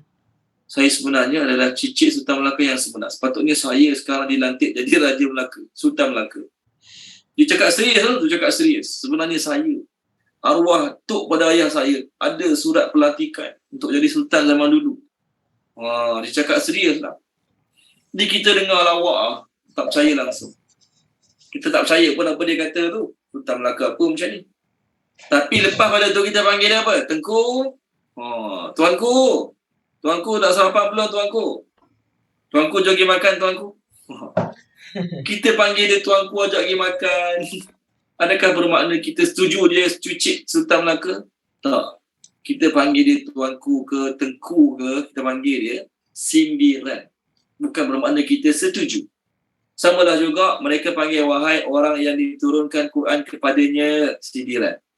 Nabi Musa, Fir'aun kata daripada Nabi Musa, sesungguhnya Rasul yang diutuskan pada kamu sindiran. Sarkastik. Mereka guna perkataan untuk sindir. Itu lebih sakit hati. Itu lebih menyakitkan hati. Itu lebih memedihkan hati. Menggunakan perkataan sindiran. Okay, baik. Dalam bahasa Melayu, dalam bahasa kita lah kan, orang kena rasuk boleh sembuh ke tak boleh sembuh? Orang kena rasuk boleh sembuh ke tak boleh sembuh? Boleh Ustaz. Boleh. Orang gila tak siuman boleh sembuh ke tak boleh sembuh? Jarang-jarang lah makan ubat. Tak boleh. Ya? Tak boleh lah kot. Siapa jawab tak sembuh tadi? Tuan Haji Zali tak sembuh. Orang gila yang berjalan tepi jalan, pakai slipper kat tangan, bawa plastik sampah sampai hidung, rambut panjang sampai ke belakang. Rambut panjang, lepas tu rambut ketul-ketul tak sikat lama. Pakai seluar sengit sebelah lah, jalan tepi highway. Rambut panjang, misai panjang, janggut panjang, semua panjang, kuku panjang. Tak siuman ya. Kita panggil tak siuman. Boleh sembuh tak? Tak boleh sembuh. Biasanya tak boleh sembuh lah. Wallahualam, kalau ada kes boleh sembuh, kita tak tahu lagi lah kan. Buat pengetahuan saya, yang tu tak boleh sembuh. Tapi kalau orang tu jadi gila sebab kena rasuk, kena masuk jin badan dia, kena rasuk jadi gila, boleh sembuh tak? Boleh. Masa Nabi SAW di Mekah, orang Mekah dia risau. Nanti musim haji, ramai orang datang masuk Mekah ni, jumpa Nabi Muhammad, dia orang jumpa Muhammad, habis terkesan ikut jalan Muhammad. Jadi, kita tunggu kat pintu-pintu masuk Mekah. Mana-mana orang masuk Mekah, kita terus sampaikan pada mereka, ada orang gila ke tempat aku ni, nama dia Muhammad. Jangan jumpa dia, jangan cakap dengan dia. Dia gila. Jadi orang-orang pemuka Quraisy ni, dia takut ramai orang jumpa Nabi, masuk Islam dengan Nabi, maka mereka tunggu kat pintu-pintu masuk kota Mekah, masa musim haji masa ni. Orang masuk je tu dia bagi apa? Briefing. Tempat kami ni ada orang gila. Ada orang gila. Jangan jumpa dia, jangan cakap dengan dia. Sebab kalau jumpa dengan dia cakap ni, dia gila macam dia juga. Maka ada seorang pada Yaman. Nama dia Dimad Al-Azdi. Dimad Al-Azdi. Ni kisah dia, saya share. Kisah ni ada dalam buku The Silk Nectar, Sirah Nabi The Silk Nectar. Ni kisah ni. Kecil sikit tulisan dia lah, tapi tak apa. Dimad Al-Azdi, dia keturunan Azdus Sanu'ah daripada Yaman. Dia biasa melakukan ruqyah menggunakan tiupan angin. Sebenarnya dia tiup-tiup embus. Orang kena rasuk jin, kena rasuk syaitan ni, dia tiup sembuh. Satu ketika dia mendatangi Mekah dan mendengar penduduk jelatanya mengatakan, sesungguhnya Muhammad orang gila. Kemudian dia berkata, Dimad Al-Azdi kata, dia ni tok pawang, pandai berubat orang, tok bomoh ni, tok bomoh. Dia kata, kalau orang lain tak bagi, penduduk Mekah tak bagi orang lain jumpa Muhammad, takut jakit gila dengan dia. Aku tak apa, aku perawat. Jika aku mendatangi lelaki itu, boleh saja Allah menyembuhkannya melalui tangan aku. Aku ni kan perawat. Orang lain memang kalau jumpa dia takut berjangkit gila macam dia. Aku tak ada masalah, aku Tok Bomo. Aku kerja Ashifa dulu. Ashifa pula, Darul Shifa dulu. Contoh, ni saya tambah lah ni. Ni kerja Darul Shifa tu saya tambah, bukan ada cerita. Maka Dimat Al-Azdi pun dia pergi jumpa Nabi SAW. Dia kata, terus offer ni. Dia terus offer ni. Offer nak berkhidmat pada Nabi. Dia kata apa? Aku biasa mengubat dengan menggunakan tiupan angin. Maksudnya aku biasa hembuh-hembuh jadi. Bagaimana sekiranya kau aku sembuhkan? Nak tak aku berubat kau? Aku baca-baca sembuhlah nanti. Lepas tu masuk gila kat sini. Gila yang boleh sembuh. Itu gila kena rasuk jin. Bukan gila yang tak siomah macam kita faham orang jalan kaki tepi highway tu. Bukan. Maka Nabi dengar dia kata macam tu. Tengok Nabi baca ayat. Bukan ayat Quran ni. Ni ayat-ayat Nabi mula khutbah, Nabi mula bercakap, Nabi akan baca. Nabi kata, Alhamdulillah, nahmaduhu wa nasta'inuhu wa nastaghfiruh, man yahdillah fala mudillalah, wa man yudlil fala hadiyalah, ashhadu an la ilaha illallah wa ashhadu anna Muhammadar Rasulullah, amma ba'. Simple je kan? Ustaz-ustaz nak ceramah, tazkirah sebelum Jumaat ke, ceramah mana-mana ke. Bahkan sekarang ni sebahagian politician dah pandai dah menggunakan mukadimah sedemikian. Sebahagian politician sekarang pun dah pandai dah menggunakan mukadimah sedemikian. Simple je kita dengar kan, biasa. Asal not to put the balanced rice in the fridge.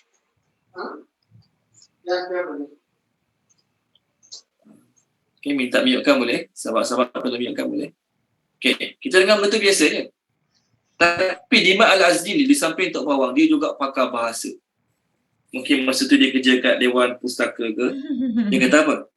Tengok lagi tadi. Dimat Al-Azdi tersentak dengan mengatakan, boleh ulang balik tak kata-kata tu? Boleh baca balik tak ayat tadi? Aku baca balik ayat tadi. 3 kali. 3 kali ni baca ayat tadi. Kan? Kita dengar biasa je, tapi Allah Ta'ala nak bagi hidayah. Allah boleh bagi hidayah. Dengan ayat yang simple bagi kita, tapi bagi orang ahli bahasa, bagi orang yang mendalami bahasa, bagi dia kata-kata tu cukup menarik. Lalu kata kat Nabi, boleh ulang balik tak? Ulang balik. Maka Nabi ulang balik 3 kali. Kita pun sebelum bercakap, sebelum menasihati anak-anak, sebelum bercakap kat pejabat ke, kita bukan ustaz pun tak. Ustaz pun. Tapi orang minta kita bercakap, orang minta kita bagi cadangan. Baca ayat ni. Alhamdulillah, nahmaduhu wa nasta'inuhu wa nastaghfiruh. Ada yang tambah lagi, wa na'udzu billahi min syururi anfusina wa min sayyiati a'malina. Ada yang tambah. Man yahdillah fala mudillalah wa man yudlil fala hadiyalah. Asyhadu an la ilaha illallah wa asyhadu anna Muhammadar Rasulullah. Wa asyhadu anna Muhammadan abduhu wa rasuluh. Amma ba'. Simple je. Maka Dimat Al-Azdi dengar Nabi ulang 3 kali, dia pun kata apa? Sesungguhnya aku telah mendengar ucapan dukun, penyihir dan penyair. Tok Pawang, Tok Bomo, tukang syair aku dah dengar. Tidak sedikit pun kata-kata mereka sama dengan kata-kata kamu. Yang kamu ucapkan tadi sedikit pun tak sama dengan kata-kata mereka. Sungguh apatah lagi aku telah menguasai bahasa kamus. Ni kerja kat Dewan Bahasa dan Pustaka lah ni agaknya. Sampai sedalam lautan. Maksudnya dia dah duduk dengan orang-orang ahli bahasa, ahli pustaka dah lama, tapi tak pernah dengar ayat hebat macam tu. Lalu dia pun kata apa? Hulur tangan, biar aku berbaiat kepada kamu. Maka Dimat Al-Azdi pun berbaiat kepada Rasulullah SAW masuk Islam. Tengok orang kafir guna senjata, apa dia panggil? Mengatakan Nabi gila supaya orang tak masuk Islam. Tapi dengan sebab kata-kata mereka tu, orang dapat masuk Islam. Dengan sebab tuduhan tu, orang mula yang nak, Abu Zar Al-Ghifari pun sama juga. Dia bukan orang Mekah, dia datang pada luar Mekah. Dia dengar Nabi Muhammad, orang kata Muhammad gila, dia lagi tengok lah macam mana tahap gila Muhammad ni, dia lagi tengok. Lagi gila terus masuk Islam. Terus isytihar keislaman dia, terus kena pukul orang Mekah. Abu Zar Al-Ghifari radhiyallahu anhu. Jadi hari ni orang kafir guna macam-macam cara untuk burukkan Islam, betul kan? Salah satu caranya dia mengatakan orang Islam lah penyebab berlakunya 9/11. Kan? Jadi apa kesan dia lepas pada tu? Orang lebih mengkaji. Ramai orang lebih mengkaji, mencari tentang Islam. Bahkan pada berlaku peristiwa 9/11 tu, buku yang paling laris di kedai buku pada masa itu adalah Al-Quran dan terjemahannya. Orang lebih nak tahu tentang Islam. Negara sekular yang beria-ria nak buang Islam daripada negara dia, beria-ria nak sekat ajaran Islam, kat negara dia Islam naik, tumbuh macam cendawan. Islam meningkat. Islam makin meningkat banyak, Islam makin bertambah kat negara. Ini senjata yang orang kafir guna untuk burukkan Islam, Allah boleh guna senjata yang sama untuk menguatkan agama Islam. Okey, baik. Dah kita melencong ni. Kita nak cerita orang kafir kata Nabi gila je lah. Bahkan orang kafir ni masa dia tuduh Nabi gila, dia bukan sekadar tuduh suka-suka tak.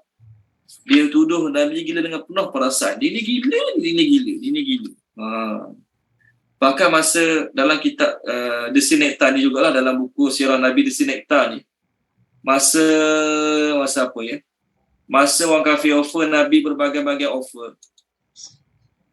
Offer wanita, offer duit, offer jadi raja, offer kahwin dengan siapa dia nak. Salah satu offer yang orang kafir sediakan untuk Nabi, dia kata apa? Kalau kau tak ada duit nak berubat, kami akan sediakan duit sebanyak mana pun untuk kau berubat sampai kau sembuh. Offer mereka pada Nabi kan? Pernah dengar kan? Mereka offer wanita, offer jadi raja, offer duit, harta banyak pada Nabi, asalkan Nabi berhenti berdakwah. Dan salah satu offer mereka ialah, kalau kau tak ada duit nak berubat, kami boleh sponsor kau berubat sampai sembuh. Mereka rasa Nabi cakap ayat Quran tu sebab Nabi sakit, kena hasut. Tak ada. Syaitan, dia tak boleh nak baca ayat Quran masa dia hasut orang. Boleh? Okey, baik. Apa saya kata tadi? Orang kafir kata Nabi gila ni bukan kata sekadar suka-suka tak. Mereka kata dengan sepenuh hati yang Nabi ni gila. Surah apa ya? Saya cari je. Al-Ma'arij. Bukan Al-Ma'arij. Al-Qalam. Al-Qalam. Muka surat 566. Tuan Haji Rashid, Farhana ada ke Tuan Haji Rashid? Farhana. Tuan Haji Rashid, Farhana ada ke? Farhana Hamzah.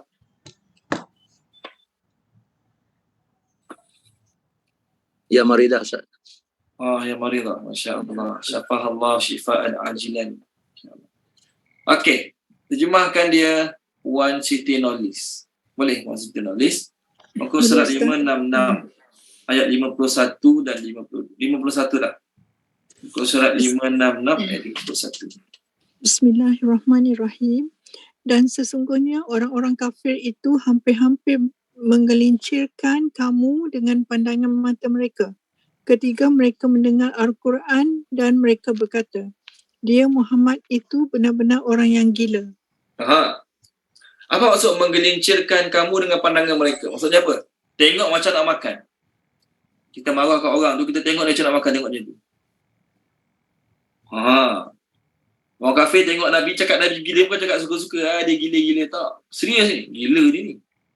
Gila cakap macam ni. Apa cakap macam ni? Gila cakap macam ni. Serius. Jadi pandangan dia pandang Nabi tu macam nak makan orang lah. Pandangan tak setuju serta-merta terhadap apa Nabi bawa. Lalu mereka berkata, dia ini gila. Okey, baik, seterusnya. Ayat baru. Lauma, mengapa tidak? Lauma, mengapa tidak? Ta'tina, kau datangkan kepada kami.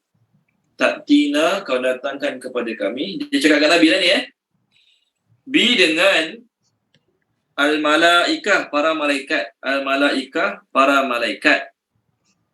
In jika kunta adalah engkau, in jika kunta adalah engkau, min daripada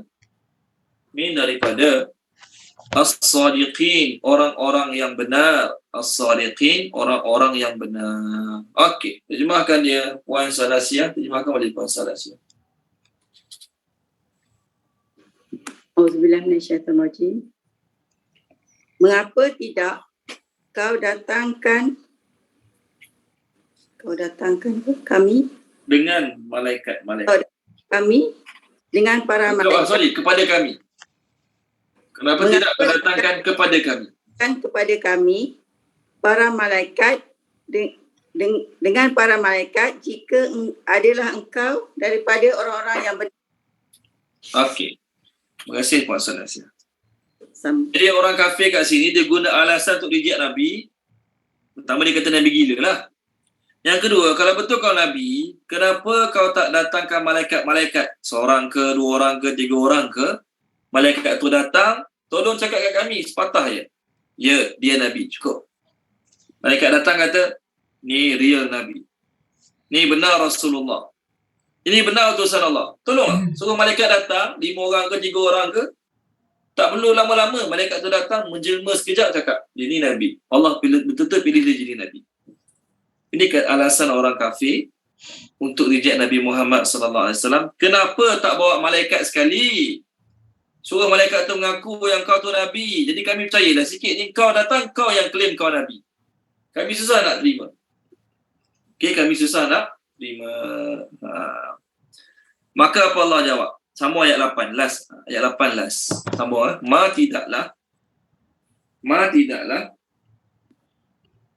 Nunazzilu kami menurunkan al-malaikah malaikat illa melainkan bi dengan membawa, terjemah bi dengan membawa al-haq kebenaran. Dalam mereka tulis azab. Al-haq tu kebenaran, tapi dalam mereka tulis azab. Wa dan ma tidaklah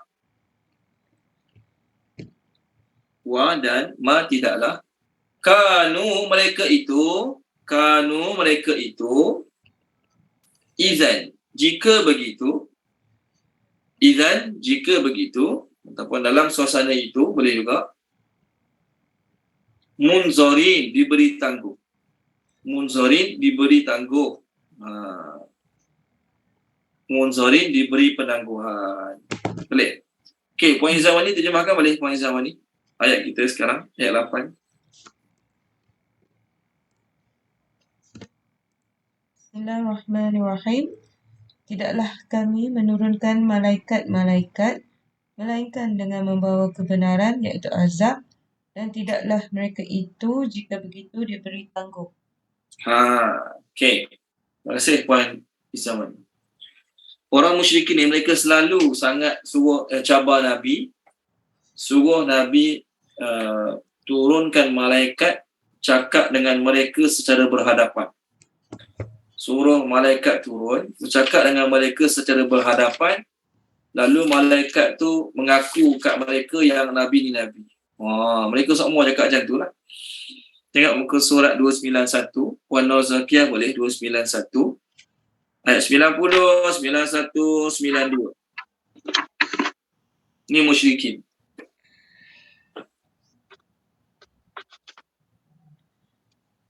Dua 91 ayat berapa tadi Ustaz? 90 sampai 92.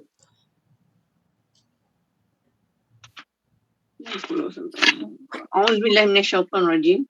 Dan mereka berkata, kami tidak akan percaya kepadamu Muhammad sebelum engkau memancarkan mata air daripada bumi untuk kami. Atau engkau mempunyai sebuah kebun kurma dan anggur, lalu engkau alirkan sungai yang mengalir deras di celah-celahnya. Atau engkau jatuhkan langit berkeping-keping atas kami sebagaimana engkau katakan, atau sebelum engkau datangkan Allah dan para malaikat berhadapan dengan kami. Kami nak, terima kasih Puan. Kami nak face to face dengan Allah dengan malaikat. Baru kami terima. Ni kau datang claim seorang-seorang kau Nabi, kami tak nak terima. Kami nak face to face Allah dengan malaikat. Kami nak datang. Okey, baik. Satu ayat lagi. Surah apa ya? Al-An'am. Mereka minta 3 perkara. Mereka minta malaikat turun. Okey. Malaikat tu turun lalu menjadi saksi yang Nabi ni Nabi. Mereka minta orang mati hidup balik, cakap kepada mereka orang mati tu ngaku ya dia ni Nabi. Dan mereka minta Allah Ta'ala mereka minta Nabi ubah bukit Safa menjadi emas supaya harta mereka banyak. Maka apa Allah kata? Tengok muka surat 142 ayat atas sekali. 142 ayat atas sekali. Puan Suraya Haidar. Boleh tolong baca Puan Suraya Haidar. Page berapa tadi Ustaz? Page 142. Ayat 111. Ini jawapan Allah pada orang musyrikin yang nak tengok Nabi buat benda-benda ni.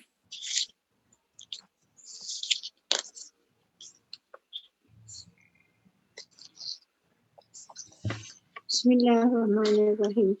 Dan jika kami benar-benar menurunkan malaikat kepada mereka dan orang yang telah mati berbicara dengan mereka dan kami kumpulkan di hadapan mereka segala sesuatu yang mereka inginkan, mereka tidak juga akan beriman kecuali jika Allah menghendaki. Tapi kebanyakan daripada mereka tidak mengetahui erti kebenaran.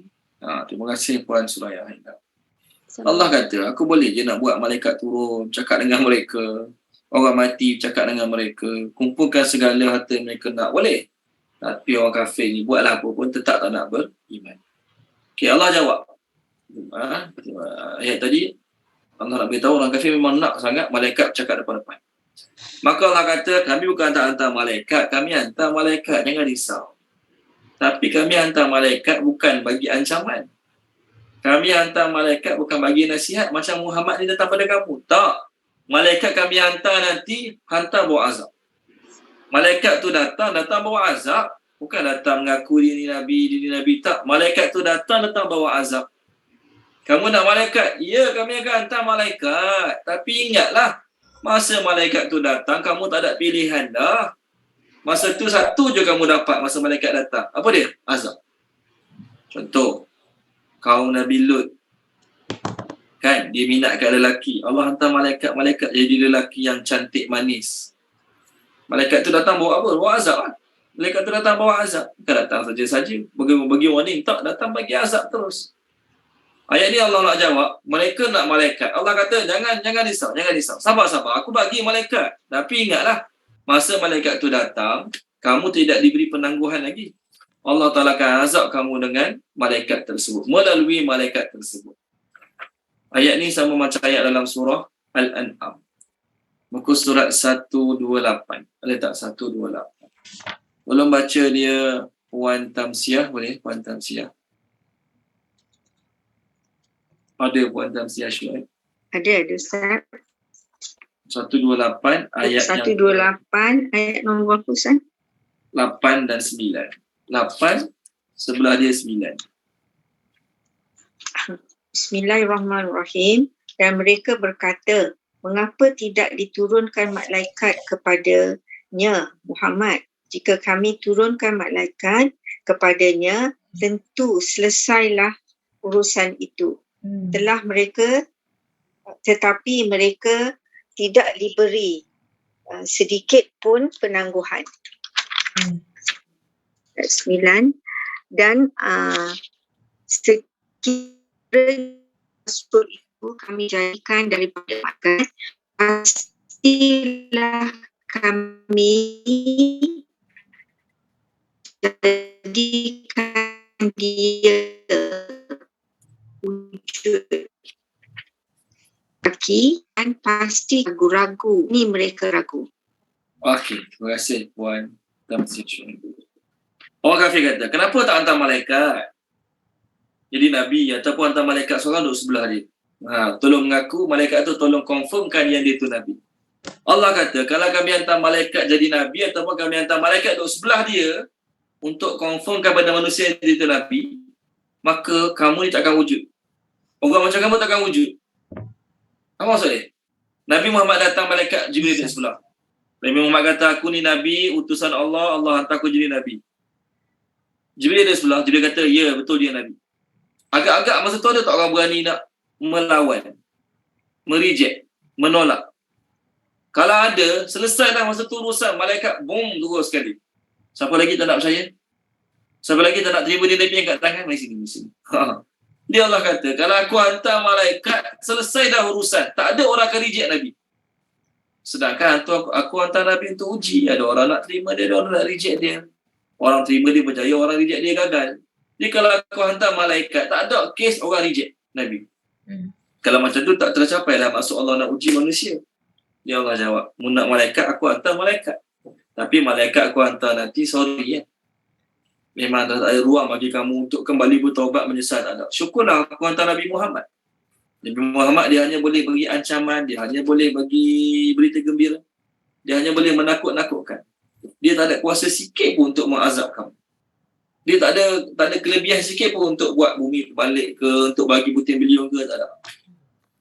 Tapi kalau aku hantar malaikat jadi Nabi, kamu berani reject, kamu kena tanggunglah apa yang malaikat tu akan balun kamu nanti. Okay, baik, minggu depan kita masuk ayat 9. Ayat tu adalah jawapan kepada ayat 6 tadi. Ayat 6 tadi, orang kafir kata Nabi gila kan? Ayat 6 ke ayat 7 kan? Ayat 6, orang kafir kata Nabi gila. Ayat 7, orang kafir kata kenapa tak hantar malaikat?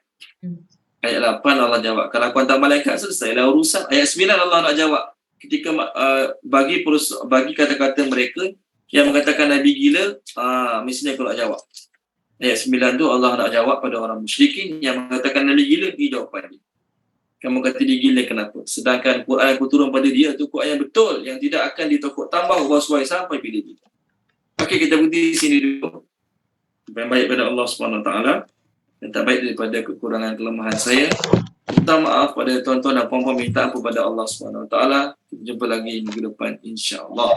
Kita doakan kesembuhan untuk Puan Rohana Hamzah dan juga untuk siapa tadi sahabat kita, Puan Rohana ya lah, Puan Rohana. Okey. Puan Samia terpaksa keluar, ada emergency.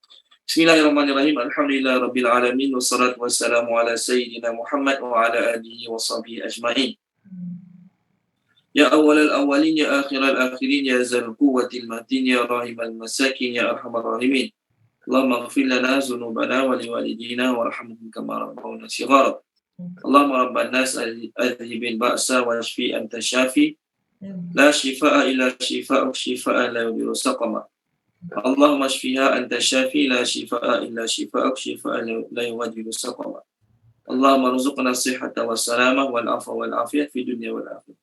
Rabbana atina fid dunya hasanah fil akhirati hasanah wa qina azabannar. Alhamdulillahi rabbil alamin. Terima kasih semua. Assalamualaikum. Jumpa lagi minggu depan insya-Allah. Waalaikumsalam. Terima kasih Ustaz. Sama-sama semua. Sama-sama. Jumpa lagi. Sama-sama. Ustaz. Ya.